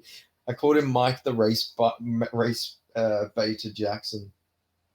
Here's one of them fighters where if you do meet him, no, that's the one where you do take the risk if you swing at him or not. Like maybe I should just get one fucking free one right in the chin. He's right there. I'll just fucking dink on his chin. He's generally got one of the worst chins in UFC history, though. I'm not even kidding. Yeah, it was actually Punk went on a little shot on him. Punk would jab him and he'd go, oh, you take a little step backward step to see him Punk jab. Like the man fucking. He got rocked by CM Punk. Not like he wasn't close to getting knocked out, but he was stunned by CM Punk. So imagine what a fucking young, athletic man like myself would do to him. I'd knock him out. He's been rocked in all of his UFC fights as well. It's like Dean Barry even fucking hurt him in the foot. He almost finished him. And fucking, Dean Barry is a fucking featherweight, and he literally a featherweight. Yeah. And he fucking dropped him. God, who's a more mythical fighter? You know how we always talk about what's the fucking word? I'm trying to think of hypothetical matchup. Jeff Neal on Twitter that he wins at every fight basically that ever comes up. Who would win this fight? Jeff Neal or and then all the replies are just fucking Jeff Neal, obviously. Yeah, it's like Jeff Neal versus Kamaru Usman. Jeff Neal wins obviously. Jeff Neal versus Gilbert Burns. Yeah, Jeff Neal obviously wins that. It's like Jeff Neal versus Neil Magny. Oh, well, Neil Magny won that. So. Yeah, who is the more mythical fighter? Hypothetical matchup: Jeff Neal or Instagram highlight reel Dean Barry? Say that Dean Barry one again.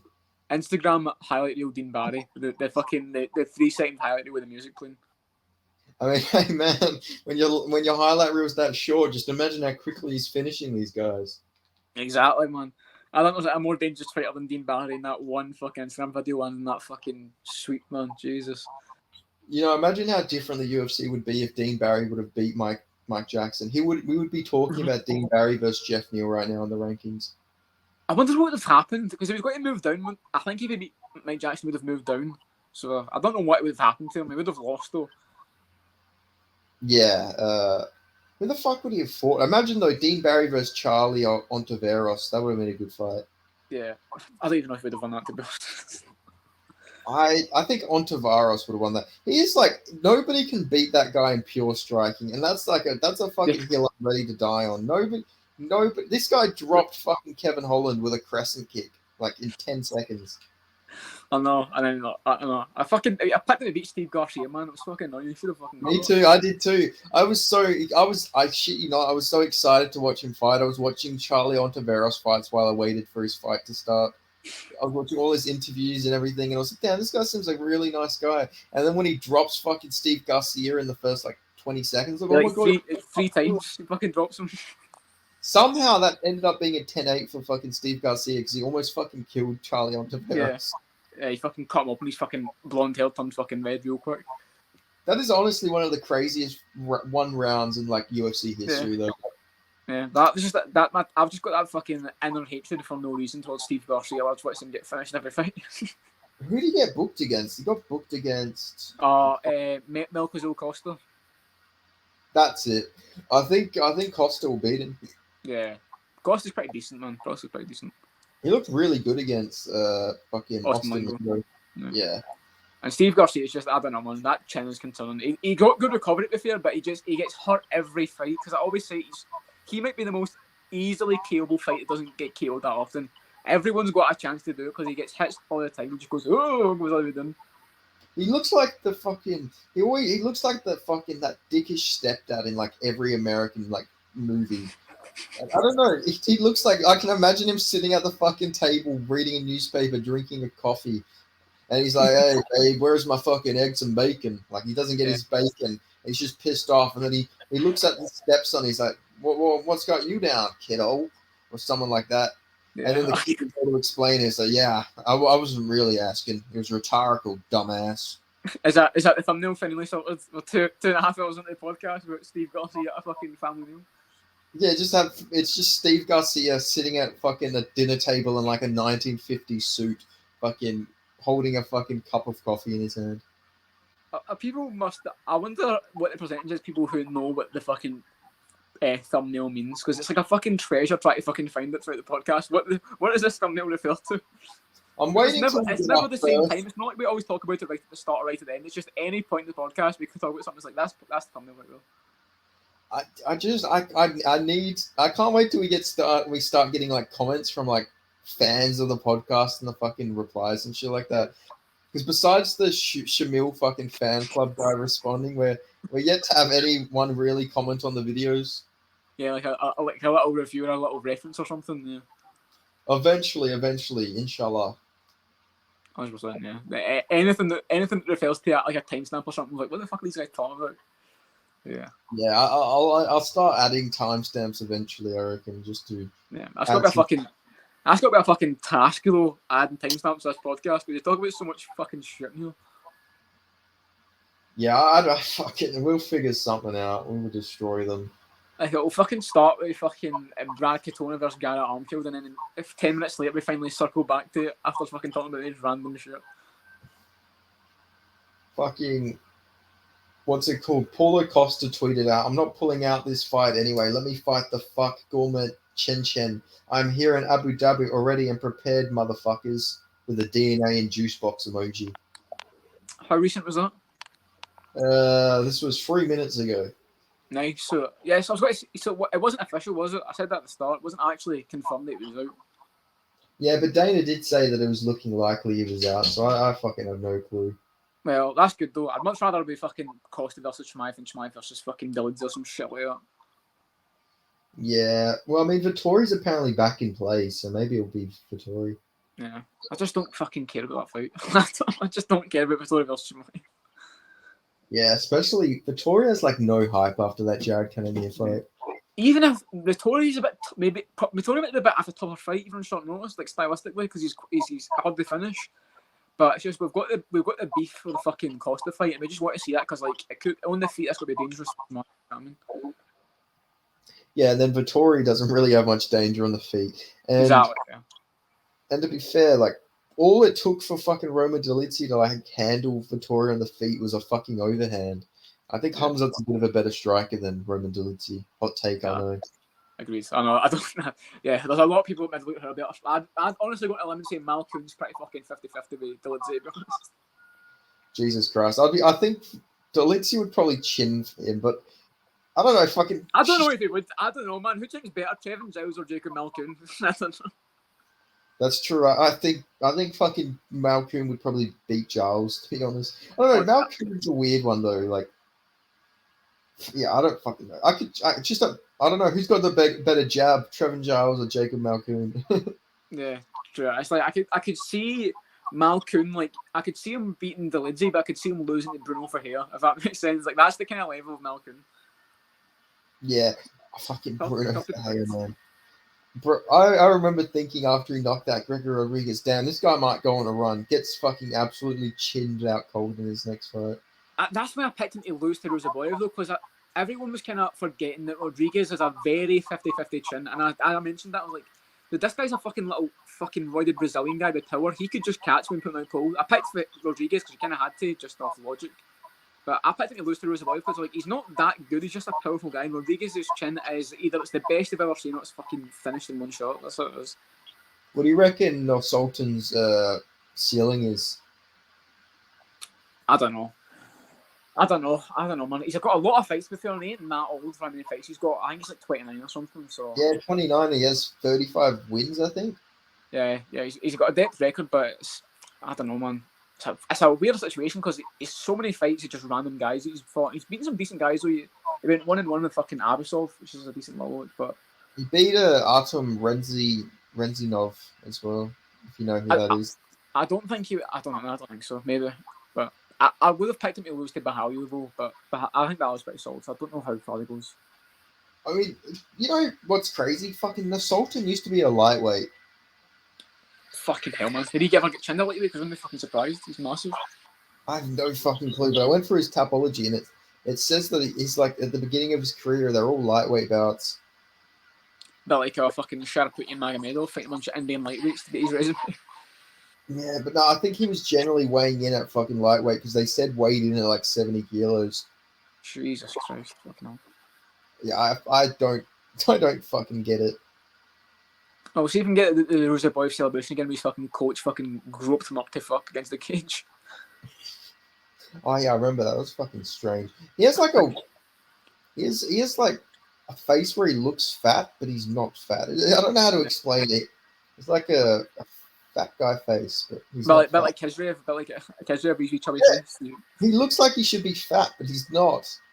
Yeah, It's I get what you mean. fucking tall. He's so fucking tall though. What do you think about Curtis Blades injuring his ankle and then training and hurting his other ankle when trying to recover? I don't know why that's so fucking comedic. I think it's the most Curtis Blade things to do because he's not known for his fight IQ, so his training IQ is probably even lower. It's the most fucking heavyweight thing ever. Hurting an ankle, continuing and hurting your other ankle, and you can't fucking walk for the next 6 weeks. Like, that is the most heavyweight thing ever. Oh yeah, how you got the replacement fucking Jailton Almeida versus Derek Lewis going? It is so Derek close to go from a fucking highlight reel career best performance to getting fucking ragdolled by Jailton Almeida, isn't it? That is just Derek Lewis in a fucking nutshell. So Derek Lewis. Flying knee KO to getting fucking ragdolled. Well, we'll see. I don't want to curse it, but we'll see. This is the type of fight where Derek Lewis will fucking flatline KO Almeida, though, if we're being real. It is, to be fair. This is the one. This is the type of fight that Derek Lewis typically succeeds in. So we'll see. But I don't know, man.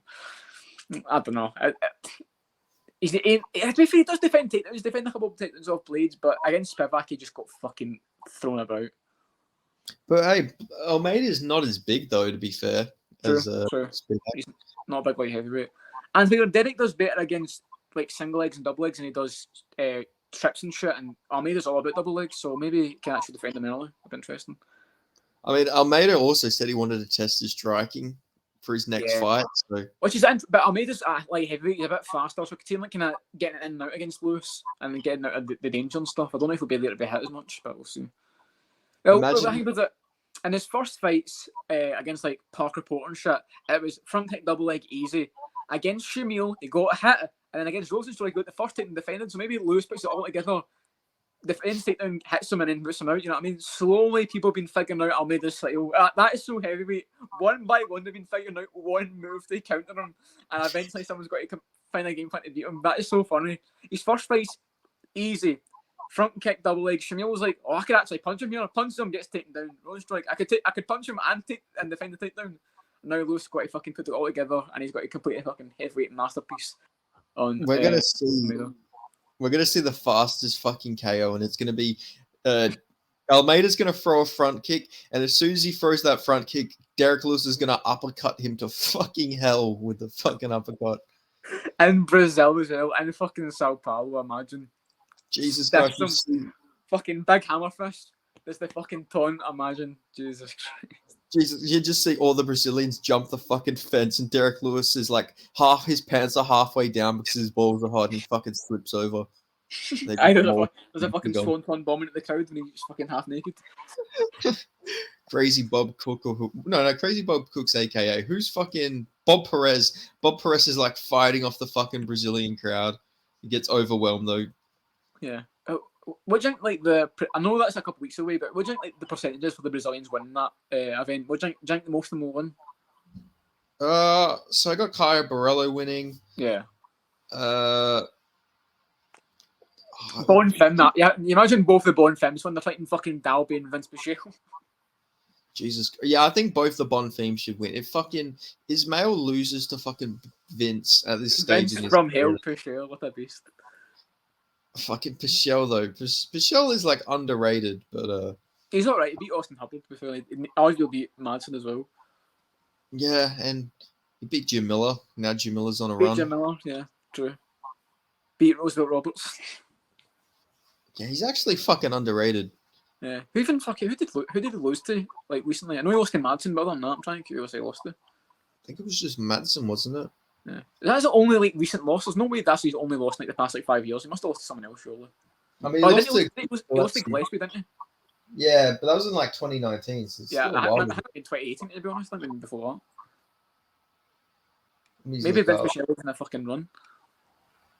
So he's I mean, he looks like a porn star. Let's just get that out of the way. The Tash, definitely. Yeah, last loss was to Madsen, and then he lost to Gillespie. Oh yeah, 2018. Fair play. He fucking went a fucking good run there, didn't he? Fair play to him. Hey, he beat Joaquim Silva, and Joaquim Silva, almost True. knocked out fucking Arma Tazukian. So Yeah. Fucking Ricky Glenn chinned Joaquim Silva as well. yeah, I don't know. I feel like this whole next gen lightweight thing is like everyone complains about all the older guys being at the top, but it's just they're better than these fucking next gen guys. That's what it is. That is tough, man. It's every single one. We thought Dawson was safe because he broke through. Like, oh no, Dawson beat his Magulov. He is actually the next one. Lose to Bobby Green, who Dustin Poirier beat about fucking 7 years ago. Like, it's fucking disappointing. Joaquim Silva has like such a weird career when you look at it. KO's Andrew Holbrook, goes to a split decision with Hamzat's coach Reza Madadi, loses to Vince Pichel, KO's Jared Gordon, then gets KO'd by Nasrat, then gets KO'd by Ricky Glenn, beats the shit out of Jesse Ronson, almost KO's Arma Tazuki, but then gets TKO'd. Yeah, I don't fucking. That is a fucking random fucking lightweight career. He's so fucking powerful, but he's like built as a jiu-jitsu fighter, but he has so many like flush KOs on his record. It's a bit like fucking Marco Polo Reyes. Yeah. Fuck, he has a win over Matt Frivola, which is crazy. Yeah. Fucking a flatline KO, but can't fucking beat Kyle Nelson. I don't understand this sport. How does Matt Frivola lose to Terrence McKinney and Polo Reyes, but beat Drew Dober and fucking... I mean, I guess Ottoman Azaitar is not as good as we thought he was, but still, how does he flatline fucking Dober of all people? Well, I can't even think of other Brazilians on that card that are fighting. Like fucking Mark Casey's got a fight against a fucking LFA guy, fucking Cal Fernandez or something like that. Yeah, I was gonna ask. Do you know anything about that guy? I've never heard of him before. I've seen him. I think he was on LFA, which I've probably seen him on the Brazilian one. But yeah, other than that, I'm not really sure. Yeah, let me go check this card out actually. You got Denise Gomez just fighting Angela Hill. I imagine Denise Gomez wins that, but you never know. Yeah, you can never know with fucking Angela Hill. It shocks me that she's still in the UFC, if we're being honest, but it makes sense. She is like the female cowboy. Yeah. Yeah, she's UFC for the rest of the year, I think. Okay, let me have a look. So I think Petrosian will beat Vieira. Yeah, I'm got to be fucking annoyed if Petrosian loses that because Vieira's fucking striking is so dog shit. I'll be so annoyed. I mean, he almost got KO'd by Cody Brundage. I know, he literally got dropped by multiple times. He almost got fucking killed by a front kick by fucking Saperbeg Safarov. I'm fucking finished if he loses that. I got Bonfim against Dalby. I got Nascimento against Dontel Mays. Oh, the rematch we've all been waiting for. I forgot about that one. How could I forget the fucking feature fight? How was that the feature fight? Nascimento Mays. I have no clue. Who the fuck was asking for that rematch? Like, that's how thin heavyweight is. That's their fucking ranking fight there. Who gets into the rankings? It's Nascimento or fucking Dontel Mays. I've been asking for Dontel Mays to get cut, not to fucking rebook him in useless rematches. Yeah, but it'd be Arlovski to be fair, so you got to give him something. Yeah, they're like fucking... Why did he lose to Arlovski and then they booked Arlovski against fucking... Waldo fucking Cortez Acosta? Why are they trying to kill my boy Andre Arlovski? I think I've realised he's getting to that point now where the chin will start to go. We're waiting for it for so long because the chin held up for a long time. People forget, and then eventually it's got to go again. I think it might be. I think the seal's been broken. I guess you could say. Yeah, I got Almeida against Lewis. I think I'm gonna go with Estevan Ripovic against Elvis Brenner. Everyone's picking Brenner because of that Guram fight, but I think people are forgetting that Guram was like literally fucking battering him for 2 rounds. Yeah. I don't know, Ripovic is weird because he's really young, but he's quite green as well. There's a lot of holes in his game. Nice guy though. Nice guy. I've never met him, but yeah, he seems like a nice guy. Oh, well, not to float my own boat or anything, but yeah, I've met him. Nah, but still nothing too much. Nah, he is a cool guy though, but I really like Esteban Ripovic. Like I think he's generally a good guy, and arguably you could say he won that fight before against what was his name? I need to look up his name so I don't mispronounce him. Loki. Radzhabov. Yeah, like arguably on damage, you could give that to Ripovic. Yeah, Just Ribovic is, I don't know, man. He could be good, really good later on. I think he's a bit young now. I think Brenner might be more in his prime. I mean, Vucevic is older than Elvis Brenner. Wait, I thought Ribovic was like fucking like 22 or something. I think it's something else. It says he's 27, but I feel like he is younger than that. Let me I check. thought Ribovic was, I thought that was the entire thing that Ribovic was like early 20s. I might be thinking of something else then. You're thinking of Prado. The one who fought Jamie Malaki. The one who knocked out Azayata. You're thinking of him. Yeah, Francisco Prado, yeah, maybe. Another Argentinian, yeah, probably is actually. Yeah. Never mind. I think fucking Rekrat for Kredinov's going to destroy fucking Alessio Dos Santos. Well, you never count out Zaleski might get a fucking real kick in there. You never know. Yeah, but like he made it too competitive with Abubakar Nurmagomedov. So A poo before, yeah. the fucking Dagestani, the fucking cousin of Habib who fucking sits around playing Overwatch with Demetrius Johnson while eating fucking junk food while he's in camp. Yeah, I've also got a funny feeling that Hinata might chin him. Like he'll be so worried about the takedown, he might just plant him on his chin and put him down. Yeah, I could see that. Honestly, I'm coming around to Renat. I think he might actually make it to the top 5 at the very least. People forget, but people did not know who he was even after he got signed. He got signed after being Eric Spicely on fucking Looking for a Fight. He just never fought for so long. I thought he got cut before even fighting, and eventually got booked against someone that got cancelled, and he got booked against someone else.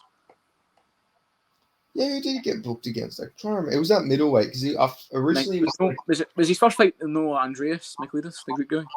Yeah, he fought Michailidis, but he was booked against someone else. I'm pretty sure. Yeah, that's what I was thinking. He got cancelled, but yeah, he didn't fight it for a long time after getting signed.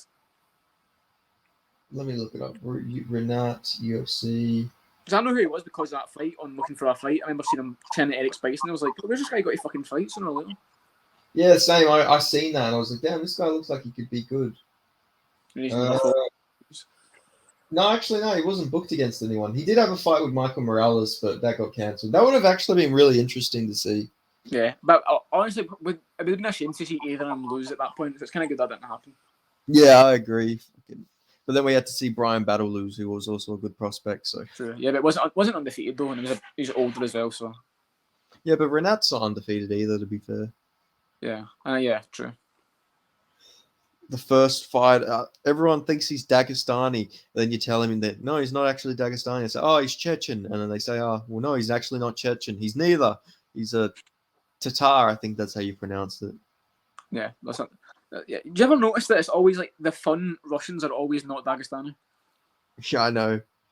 It's like the fucking Siberian Yan, fucking Moscow Volkov, fucking Orlovsky, fucking Pavlovich. Anywhere that's not Dagestan produces all the fucking fun Russians.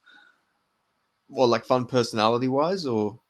No, just fun fight style. I think that Jan Volkov, Pavlich compared to fucking Abubakar and fucking Gadzo Margadziev and shit like that. Yeah, I mean, there's some fun Dagestani fighters, but I do get what you mean. Yeah. A lot of the like ethnic Russian guys are like fucking brawlers, powerful brawlers. Yeah. And then you have Pamfarov today, who's like fucking almost KOing Finney, but then just gets slammed. That Finney guy, I gotta say, is like one of the most strongest fuckers I've ever seen. Did you see him like doing laps around the fucking octagon? Yeah, he's built like a fucking cartoon character. He's like a fucking comic book villain or something like that. I reckon if he fucking works on his striking, then I don't think there's anyone who can stop that guy because he's so fucking strong. Like, if he fought Israel Adesanya, he could literally just slam Izzy on his fucking head. Well, let's show who this becoming another fucking William Knight, though. Just fucking physically imposing, but just can't do anything in fights, we'll see. Yeah, but he's like quick with the takedowns, though. Like, William Knight's like a fucking slow, ploddy guy, but Finney's actually like fucking quick with the takedowns. Torres Finney is who Daron Wynn thought he was. That's who Daron Wynn thought he was built like to be at middleweight, let's be honest. I can't believe fucking Medina got signed, but fucking Finney didn't. Yeah, signed Medina and fucking Kyle Machado, but not Torres Finney. And not Daniel Allen either. Makes no fucking sense. Yeah, I don't know. Dana's losing it a little bit. I do understand the Medina signing now, though. Did you see Medina at the airport? Yeah, I know. Yeah, but I would have done. That's what I thought I was going to do as well. Is like the only Bolivian in ages in the UFC. So yeah, it does. It does make a lot of sense. I mean, who knows? Maybe Medina is going to be the fucking precedent that starts the fucking the Bolivian takeover. Maybe we're going to be talking about Bolivia as the next fucking MMA superpower now. True, you could see it. Wait, the guy doesn't even train. Apparently, he coaches himself. So maybe I was a little too hard on the guy. Maybe with some coaching, he'll actually be like a champion. Yeah, like he's like Aaron Phillips, the Bolivian Aaron Phillips, fucking coaching his jiu-jitsu, getting himself black belt.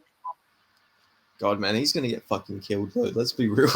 Yeah, we'll see. Well, he's got middleweight, so we'll see who he fights. You never fucking know middleweight. I mean, do you think he would beat Jamie Pickett? Yeah, I don't know, because Jamie Pickett's just he gives over sometimes. So if Medina could just put it on, I could see him beating him. I don't even know. Is Jamie Pickett still signed? I think he is. I haven't seen him get cut. He might be. I mean, it's so weird to me that fucking out of all people, Jamie Pickett trains with Chris Weidman. I don't know why. It's just such a weird combination. Yeah, trains with fucking Joe Selecki and John Salter as well. Oh my god, they're probably going to do fucking Chris Weidman versus Jesse Medina for his retirement fight. Jesus Christ. No, surely no. Medina versus Weidman. Joe's Medina beats Chris Weidman. Well, fucking Medina is the one to retire the guy who beat Anderson Silva. That is the most fucking MMA thing, man. Jesus Christ. Medina's just fucking on top mount of fucking Weidman trying to finish him. Jose Medina. Jose Medina has done it. He has retired Chris Weidman. The Bolivian's now doing a cartwheel. Oh my god. That'll be a cost image with fucking Medina get his fucking hand raised next to Weidman. That'll be a fucking cost image. Oh my god, fucking I don't want to imagine it, but now it's in my head. Now I'm gonna have nightmares over it. I'm gonna have a nightmare about the belt being wrapped around Medina's waist after fucking dethroning Sean Strickland. I'll probably do fucking Weidman versus Shabazzian or some shit like that. Someone that can probably take down. That's probably what we'll do. Yeah, but they probably want. I mean, it's a win for the UFC because Shabazzian could chin him. I feel like they want to build somebody up. Like, I don't think they want to go too hard. Like they don't want to make it too obvious. Yeah. GM3, I reckon GM3 versus Chris Weidman would be cool. They're both veterans as well. Yeah, that seems a lot fairer. Yeah. GM3 would probably randomly lose that too because he was getting out wrestled by Dustin Stolfish for 3 rounds. Fucking get. I mean, I talk. This fucking podcast makes me fucking hate the fucking sport, man. I just fucking end up realizing how fucking stupid it fucking is. Yeah, I don't know how Dustin Stolfish is like had a more competitive fight with GM3 than fucking Magomed Muradov and Bruno Silva. I remember when Muradov was meant to be like the next big prospect. Do you remember that? Yeah, obviously when he just up to a fucking Team Mailer guy that was on a massive win streak, just smoked Andrew Sanchez in the fucking hilarious fucking KO. And it's like the Meerschaert fight was like, what are they doing to Meerschaert, man? That's so unfair. That's what everyone was saying. Such an easy win. Obviously he's got to win that. And Meerschaert's like fucking tagging him fucking midair. He fucking was head kicking him. Meerschaert, man, the fucking goat. That was the start of it. That was the start of the Meerschaert goat run. That was before Bruno Silva. People forget. No. I think it started with he beat like Fabrescu or whatever the fuck his name was. Yeah, that guy. Yeah, but that wasn't like. I don't think people bought that and like, oh my god, Meerschaert, he's actually winning. I think that was the beginning of the win streak. The beginning of like the fucking mythical Meerschaert. That was the fucking Muradov fight. I mean, I'm pretty sure Guru picked fucking that Polish guy. He did. Guy. Yes, you're correct. He did. You're completely correct. He did. But yeah, I think the general consensus was that was like a decent one, but nothing too crazy. Yeah. But when he beat fucking Muradov, he were on that hype train. I don't think Muradov was ever the fucking same after that. I mean, he did beat a fucking middleweight Brian Barberina for some reason, but yeah, and struggled as well in moments to even get finished. But yeah, I don't know why the fuck Brian Barberina thought it was a good idea to go to middleweight. I don't know. His career's been a weird one, to be honest. But hey, he lost to Jason Witt, but he beat Robbie Lawler, so. Yep. I can't believe he fucking lost to Jason Witt. Like, how the fuck? That seems like such an easy fight for him on people. I mean, he got dropped. He was the one who got knocked down in that fight, too. Yeah, he did. He dropped Jason Witt back, but yeah, Jason Witt did fucking drop him at one point. Yeah. Like, Jason Witt, man, like, I feel so fucking bad for him. He got KO'd so many times. Like, Yeah. They're all fucking vicious as well. There was no TKOs that Jason met. They're all just fucking vicious fucking one-punch KOs that just got stiffened in.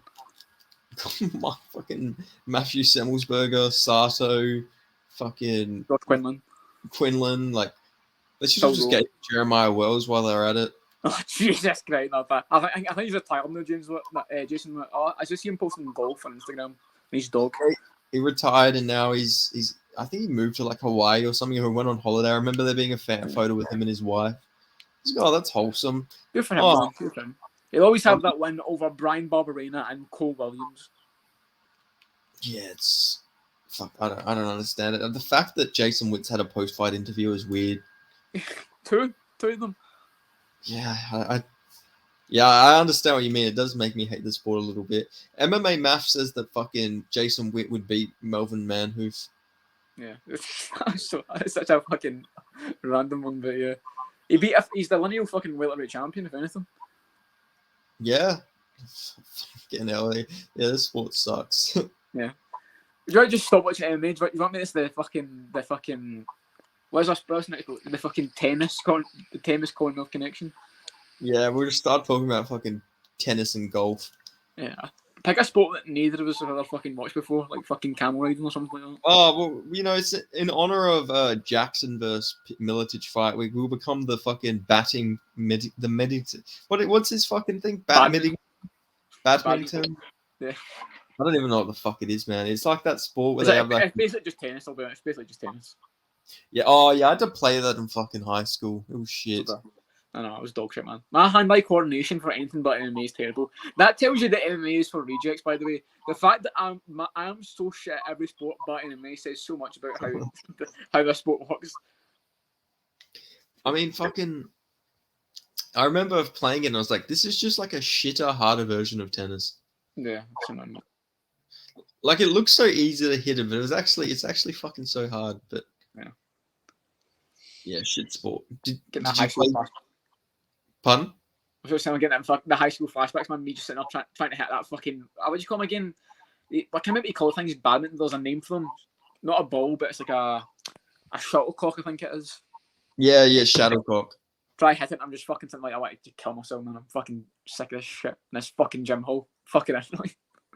Oh, it was so shit. The one thing that annoyed me is when I was not doing sport at school, they fucking started doing like I was doing sport, but it was a different teacher. One of the teachers let all the kids do like fucking wrestling matches, like actual wrestling. And I wasn't in his fucking class, and I had done wrestling at the time as well. I was so pissed off. I would have fucking destroyed in that. But that's why they don't do anything like that. There's no fucking competitive shit in UK schools. If they did wrestling here, that would sort out the hierarchy so easily. I don't have to fucking fight after school and shit like that. You know what I mean? I mean, I'm the only person I know outside of like actual fighters and everything at my school that had done fucking proper like wrestling. Yeah. It was so weird. Like it's like nobody does wrestling here. It's fucking bizarre. I wish we had like the whole American culture when it came to like everybody does wrestling when they're younger. I know. It's an unfair advantage to get taught it in school. There's just no fair. Yeah, exactly. Fucking. It's like every American has a fucking wrestling background, I swear. Yeah, all fucking state champions and shit. We have to go in the UK. You've got to fucking travel into Europe to compete in competitions and shit. You can't just do it in school. You have to travel fucking gym to just find a wrestling coach at some points. Yeah, pretty much. Yeah. But then in America, you're fucking at a McDonald's and you fucking run into a wrestling coach, and then your fucking main character story starts where you become the fucking next big thing because you met some cunt in a Macca's. Yeah, I've got my wrestling coach now, which is good, but I want that. Like, if I were to do it in high school, I'd be fucking useless. There's nowhere to fucking go at all. I think my wrestling coach was from Manchester. Out of all the places, he was British. Makes sense. Yeah. He was like a British wrestling champion, but I don't know how high esteem that is in hindsight. Yeah, one of my main wrestling coaches, I think, was Commonwealth Games. I'm pretty sure. I can't remember what year or anything it was. Yes, I think my coach was in the Commonwealth Games. Don't quote me on that, but I know at the very least he was a British national champion. May have had the same coach, honestly. Yeah, fucking wouldn't surprise me. Is his name Adam? No, yeah, he's Scottish as well, not from Manchester, so probably not. I thought this guy was Scottish, but I did a little deep dive and I found out he was from Manchester. Maybe he's Okay. Scottish, but from Manchester, not sure. Not too far off. Fucking, I remember when I did like an actual wrestle with this guy, and he just fucking picked me up and fucking ragdolled me like Taurus Finney did to I know. fucking. It's so fucking humiliating, man. Just when you realise you're just so weak at the start of it, man. You just don't know what you're doing. Just this guy could fucking kill me for it. To basically, it is so fucking embarrassing. It's worse when you can feel you're physically stronger, but they can still just fucking do all this shit to you. It's like, Yeah. fuck, this guy's Yeah. a fucking master. I could go and lift all the weights I want, and he would still be able to do this. Yeah, even if it's like a fucking like a really scrawny kid, and you're like, realistically, I am stronger than you. How the fuck am I not like winning this easily? How are you getting any position on me? It makes no sense at all. I remember one time though, I wrestled this guy who was like fucking like 40 kilos heavier than me. I just could not fucking move this dude. Like, like it was just so hard to like get any fucking offense. Like this guy's got more wrestling experience and he's fucking twice my size. It was fucked. I've tried to wrestle guys that are a lot bigger than me though, because I try to just. My mindset is if I can out wrestle this guy that's fucking like a light heavyweight, I should be able to out wrestle flyweights realistically, which is. The downside is it's not, you don't get the same technique and the same kind of feel of like what a flyweight scramble could be like, but it's good to do sometimes to just like get like, if I can get positions in this guy, I can get position in a fucking guy that's a fucking 5'5" flyweight. You know? Yeah, no, I agree 100%. Yeah, well, I mean, I was a kid when I wrestled, so every person I was wrestling with was almost all fucking bigger than me because I was in the adult classes and shit when I was like. I mean that's pretty much. There's like very rarely am I ever grappling someone that's a bit smaller than me, so I've kind of got used to it at this point now. So I don't think it's a bad thing. Yeah, the one time I grappled with like a guy like lighter than me, he literally couldn't fucking armbar me. So What was like your fucking go-to? Do you ever do like jiu-jitsu or anything? yeah, I did jujitsu. I hated the gi, so I stopped doing it. If they had no I've gi jujitsu, I would have done it more. I've never rolled in the gi before. Never won a gi in my life. All my jiu-jitsu has been no gi stuff. Oh, you're fucking lucky. I hated the gi so much. The gi is the fucking worst invention ever. Yeah, I just looked at it and I was like, nah, I'm not going to do jiu-jitsu. Can I be honest? You can't do gi chokes in MMA. You can't use it. So why the fuck they're Yeah, training exactly. it? That's my logic. There's no use for it at all. I don't care for my black belt as long as I can fucking hold my own. That's what I want. My fucking logic as well is, say you're in a fucking life or death situation, you're not going to be able to tell the guy, oh, hold on, could you please like put this gi on real quick so I can fucking gi choke you? It's like, just to make it fair, please put it on. I only know how to do jujitsu with my gi, so please let me go put my gi on, and then you can attempt it. And then you're going to lay on your back. Okay, now come into my guard, and you will meet your doom. Like, they do a fucking coin flip to see what position you can get. yeah, exactly. It's like, it's why I never fucking understood it, especially when it's like self-defense classes. Why the fuck are you wearing a gi in a self-defense class, for fuck's sake? You're not going to be walking, you're not going to be fucking John Danaher wearing a fucking fucking jujitsu rashi at fucking weddings. Like, what the fuck are you going to do? Yeah, no jiu-jitsu. I'm always wearing like I'm either a long sleeve or just like a fucking a tight sports shirt and shorts. Like that's like I'm more like to be wearing a pair of shorts and a shirt outside them and fucking like a gi. Like you see guys following you in an alleyway, they start following you like, guys, hold on, let me get my fucking duffel bag out quickly. Let me just put this on. Right, in a second. Listen, I need to do my fucking lapel chokes. Let me fucking put this gi on, otherwise I'm fucked. Please give me 2 seconds. I don't fucking understand. I feel like they need to just get rid of the gi at this point. Only people who can wear the gi are like fucking black belt level no gi practitioners, in my opinion. And if you want to just do pure jiu-jitsu and you want to train it, that's fair. But just I'm not doing it to become a jiu-jitsu black belt. I'm doing it to become an MMA fighter. So as long as I can fucking grapple, that's all I care about. Yeah, no, I agree 100%. Fucking. What was your like go-to submission? What can you do? Yeah, so when I was younger, I think my go-to was I mean, it's basic, but it was the rear naked. Yeah, the only submissions I'm confident enough I could do in like a fight right now would be arm triangle, rear naked, and triangle, which are like the 3 most basic ones, basically. I've rear naked choked a lot of people. I'm not gonna lie. Fucking, I haven't had any like proper fights, but I've got into like fucking like situations where I've just rear naked choked like people who have annoyed me. I mean, it sounds fucking. It's saying it out loud. It sounds very psychotic, but no, it's like.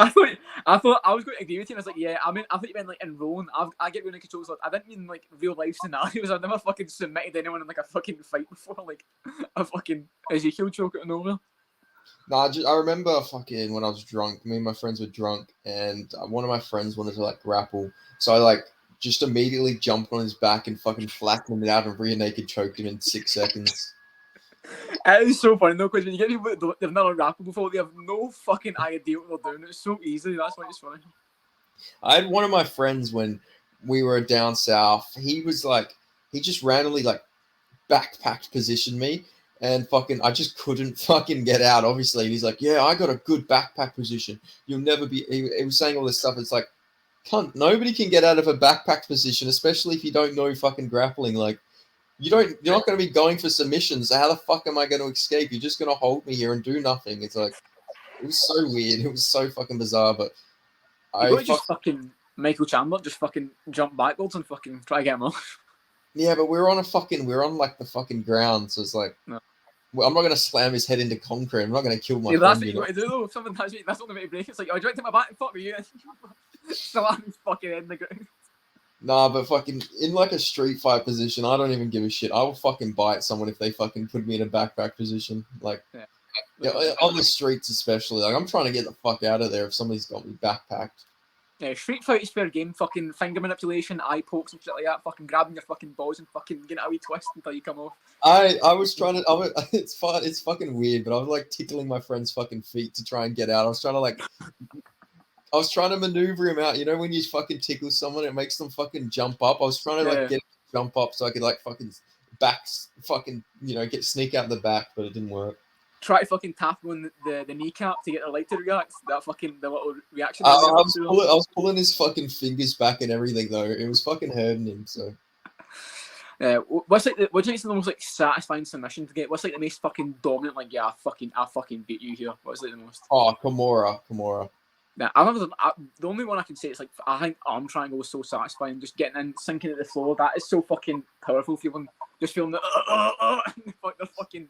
Actually, a rear naked choke when someone's gassed out is like the fucking. You feel like a fucking king. Like especially. If you like suplex them and then jump on their back and then fucking rear naked them, that's like the most fucking like king shit ever. You feel like the fucking man. It's like, yeah, bitch, what the fuck are you gonna do to me, cunt? I picked you up, I slammed you, and I fucking choked you out. The fuck are you gonna do about it? It's like, and I know what you mean. Have you ever when you try to get a rear naked choke, you try to get the arm behind their head, you can't get it, so you just pull on your arm that's under their neck, you just get a one arm rear naked because it's basically the same pressure.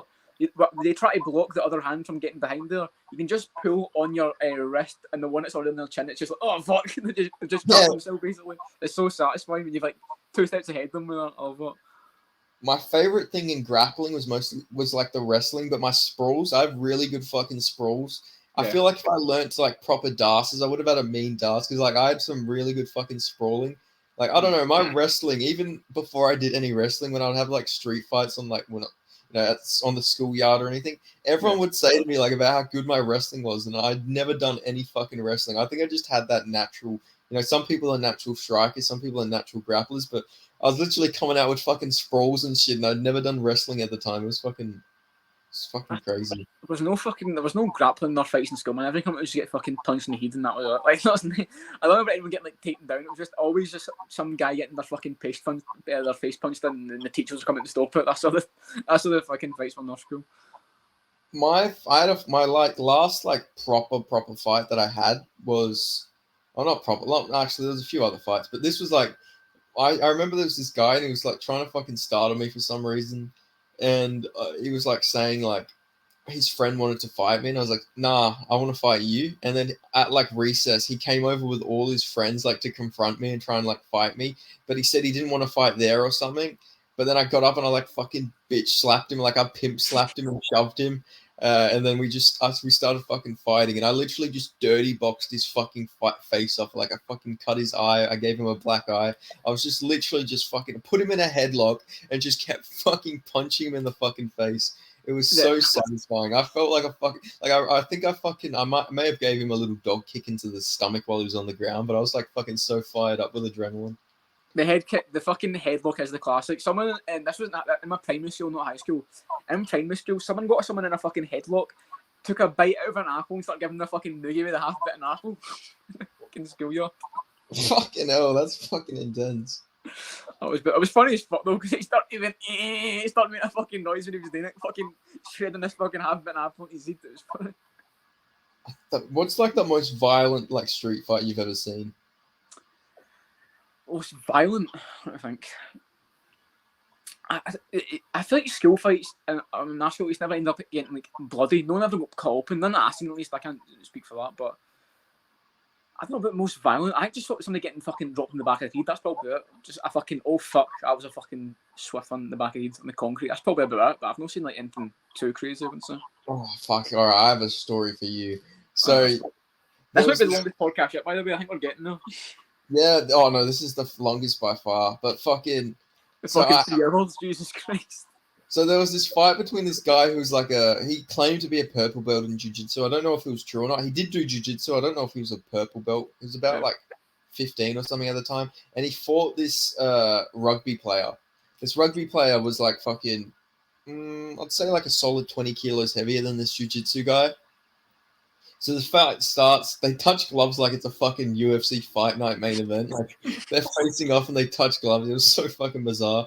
So the jiu-jitsu guy comes out, he throws a fucking kick at the guy, he kicks the guy in the stomach, the big rugby player throws a fucking big power punch, and then the jiu-jitsu guy goes to like hip toss him. And as he's going to hip toss, he can't fucking get him up. The rugby guy wraps his arms around him, suplexes him on his fucking head, and slams the three most powerful fucking ground and pound shots to this guy's fucking head I've ever heard. And then he turns the guy around because he's about to unload on him again. But all you hear is like these fucking zombie noises, like he was fucking dead on the ground. It was fucked up. I still can't get all the fucking touch of gloves, man. It's like, touch gloves, like, nice. Have fun, mate. Let's go. Yeah, the rugby guy started laughing because it was so fucking awkward. It's like this guy, I don't even know why they were fighting. The jiu-jitsu guy wanted to fight this rugby guy because he's like a big guy, and he wanted to fight him because he fought this Irish guy and he beat the shit out of this Irish guy, and the rugby guy like pushed him off because he was like ground and pounding this guy. So he hated the guy because of that. And yeah, I guess he paid for it in the end because he got fucking slammed on his head and got fucking ground and pounded, and he got a really bad concussion. He had like a literal lump on his fucking head for a couple days. I know it's so morbid, but I always think it's so funny people get knocked out and start making them noises. Remember that guy, was it Adam Saylor that Uriah Hall knocked out in Ultimate Fighter? Yeah. He's like, that's so funny. I know it's so fucked up, but it was fucked. You know, it was fucked though at the time though, because I was like friends with the fucking jiu-jitsu guy, and we all thought like because he did martial arts and everything, nobody can fucking beat this guy. And then to watch him get like fucking destroyed was so disheartening. I was like, oh fuck, all right, well, who's the toughest guy in our group now? Like that was our first thought. I was like, oh fuck, who's the fucking big dog in the group now? Who's gonna fucking stand up against the other groups if we have to? Yeah. Like that guy completely lost all confidence after that. That guy stopped training jiu-jitsu and everything. Like, just completely. He wanted to be a UFC fighter, and then I guess he fucked around and he found out it's not for him. Jesus Christ! It's like, do you remember the video of Gamrot putting that fucking reporter guy in the fucking guillotine? He's like that was so bad. He literally fucking drops the guy on his fucking head. It's like, Jesus Christ, Gamrot. Reminds me of fucking Hulk Hogan. He put like some reporter in like a headlock, and the guy had been calling wrestling fake, and he just literally drops the guy on his head. He just put him out. He just fucking sunk to the floor. Yeah, it's the fucking noises make me just like. It's fucked up, but yeah, that's probably the most violent street fight I've seen. But if we're talking about like blood and guts, though, there was this war between this like Eshe guy, which is like a roadman for and he was fighting this guy 2 years above him. And these two, I'm not even fucking kidding, they had like a fucking war after school in the Oval for like fucking. It was like a 3-minute scrap. It was like actual fucking like war. It was like a slugfest back and forth. And the guy ran out and threw a fucking flying up kick at the guy. The Eshe guy did. Jesus Christ. And it had like a fucking storyline and everything. Fucking the Eshe guy brought like 3 of his older brothers. And when the fucking guy was like, the older guy was like fucking mocking him because he fell over. And the brother was like, the fuck are you laughing at, maggot? And he spat on the guy his brother was fighting. Like this was like a fucking storyline and everything. There was like I'd say about 80 people watching the fight. It was fucking craziness. Jesus, man. All right, well, we breached the fucking 3 hour mark there again somehow. Yeah, Jesus Christ. Yeah, man, that was a fucking solid one, I'd say. Yeah, this one's gonna take a fucking while to upload. Yeah, I know. No, that's alright, mate. Fucking thanks for fucking talking to me for 3 hours. Jesus Christ. Yeah. To be fair, it never really feels like 3 hours, does it? To be fair, that's the thing. No, it fucking goes quick. It's good. It's good. Like, at least we have shit to talk about for 3 hours. Imagine how bad it would be if we were like one of those MMA podcasts where it's like, well, what's in the news today? Oh, nothing.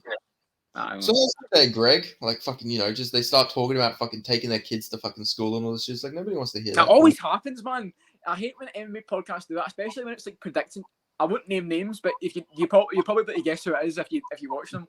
There's always MMA prediction channels, and whenever they do predictions for a fight, they always go, so have you ever had one of those mornings where, let's say, you walk outside and you check the newspaper, and it's just one of those days, you check the newspaper, you don't make some fried eggs, and you know there's a little article in the news headline talking about the sports team. Well, that's how I feel about Muslim Salakov versus Randy Brown. Like, what the fuck are you talking about, man? These fucking analogies for the weirdest shit ever. For the most random prelim fight, I'm like, get to the fucking point. What are you talking about? Break down the fight. It's always this random shit. I know exactly who you're talking about. If you know, you know. It happens in every fucking video that happens, but yeah, it's fucking... Muslim Solikov is sort of like the NBA player Michael Jordan. Yeah, I know. Yeah, that's what you're talking about. I was making sure that you knew who I was talking about, yeah. Yeah, no, I definitely know. I definitely know who you're talking about. It's always basketball, though. It's like always fucking basketball. It's like, I don't know who the fuck these people are you're mentioning. Or baseball. Sometimes it's baseball. It's like, fucking, why don't you just make like an NBA fucking channel as well, Like, when Jonathan Smith did the second run for the 49ers in 42, it was something similar to what we're seeing right now for Garrett Armfield. I was like, I don't know what you're talking about. When Babe Ruth hit that fucking... what do they call it? I was going to say touchdown. It's a home run. Yeah, when Babe Ruth hit that home run in 1929, that was quite similar to when Francisco Trinaldo was born, because he was born in 1929. Who was it? Was it Betancourt? When Dave Betancourt takes his 9-hour speedboat to the plane, it sort of reminds me of. I think it was fucking Rocha who. Oh, it's Rocha. Sorry, yeah, Lucas Rocha. Yeah, because I just picture him wearing fucking shades as he's in a speedboat. Like, have you ever watched CIA fucking Miami, the intro where it's just them on a fucking... I just picture him like that. Just, quick, you're going to get to the airport. Luca's going to miss his flight. It's fucking 9 hours away. It's a fucking full plane ride for the UK to fucking the US. Surely you just fucking move at that point. Like, surely you can fucking move so you're a bit closer. Like, surely that's not good for your camp that you're just on a fucking boat for 9 hours. I thought fucking Diego Ferreira's fucking taking a fucking 5-hour trip to his fucking gym every day was bad enough, but that's even worse. Yeah, this fucker has to take a 9-hour fucking boat ride just to get to the airport. Like, fucking hell, the guy's got the... Not only is he gonna have fucking jet lag, he's gonna fucking have scabies or some shit like that from being on the fucking boat for that long. Where the fuck does he live? Like, where the fuck does this guy live? We've got to get a 9-hour boat ride. I'm telling you, he's living like straight in the fucking Amazon fucking forest. It would surprise me if he even has social media. If the cunt can fucking... If he's 9 hours away from a fucking airport, then he's got to be fucking nowhere near with his internet connection, surely. Yeah, true. Is that the fucking Sentinel Island, like off the coast of India? One of them ones? I can't wait for the fucking, like, one Sentinel fucking fighter to join the UFC. So again, so I have connection cut the first thing. Yeah, that's all right. They need to, like, India needs to, like, recruit some of the fucking tribes from the Andaman Islands and the Sentinel fucking islands and just put them in the UFC. Fuck it, why not? Or at least like a fucking like contender series shot or something. Just train them for like a year, see what they do, see if there's like any like difference in aggression or anything. Yeah. To be fair though, if you did do that, they would literally, if any of them caught fucking COVID like during fight week, they'd probably die. So yeah, you give them a drink of fucking prime energy, they'd fucking die. Yeah, like literally, if they caught the fucking common cold at the weigh-ins, they would die because they're not used to any of these fucking like sicknesses or anything. So UFC's first Sentinel Island fighter passed away after contracting mild cold during fight week. Do you remember when fucking Jacare like tested positive for COVID during that fucking 249 card? And I was like, oh no, fuck, I hope Jacare's okay. Like I remember thinking, oh fuck, Jacare's gonna die. Like I was scared. And then afterwards, anytime a fighter caught COVID, it's like, oh for fuck's sake. Yeah, when Like, I he bet was they'll meant to go. fight Uriah Hall, yeah. Fun? No, that was when Jackie was meant to fight Uriah Hall, yeah. Yeah. And then Yeah. afterwards, anytime anyone got COVID, people would like assume they purposely got COVID and they'd take the piss out of them. But when it was Jacare, everyone like felt really bad and everyone was worried, and then just turned into a. Would he have been the first fighter to get pulled of a fight because of COVID during that time period? Yeah, he was. Jesus, so there you go. Is that a bit of history though? What a great thing to have. Yeah, first fighter to have a fucking pandemic fucking disease. Well done. Well done, Jacare. Like that's Jacare's legacy in the later stage of his career. The first fighter can contract COVID-19 during fight week. Yeah, well, I think we pretty much covered all the fucking bases there first podcast. Yeah, I feel like I'll probably upload this. I'll probably go to sleep and see if the video uploads or something, because this is gonna be a fucking long ass download. But I guess we're gonna do the thumbnail as is it Steve Garcia fucking sitting at the table? 100%. Yeah, I think you get the exact idea I'm saying. You know, like suit, maybe, got like a fucking coffee mug in his hand. Yeah. Maybe wearing one of those fucking circular, one of them fucking hats they wore in the 50s. Mm. I don't think it'll be that hard to find, to be honest. I think it'll be like Yeah, it's like Fallout. Did you ever play Fallout 4? I played at a friend's house a couple of times. I've never actually played the full thing by myself. When like Fallout 4 starts, it's like it's in the 2050s or some shit. They're all like wearing like 1950s clothes and everything. It's sort of like that. Yeah, I've got the gist of it. Yeah, I'll get on it. Yeah, easy. All right, well, fuck it. If you've made it this far, make sure you give the video a like, comment. Let us know your thoughts on anything we mentioned in this video if you've made it this far. And if you haven't already, subscribe, and we'll see you guys next time. Next one, bro. See you later, man. Catch up.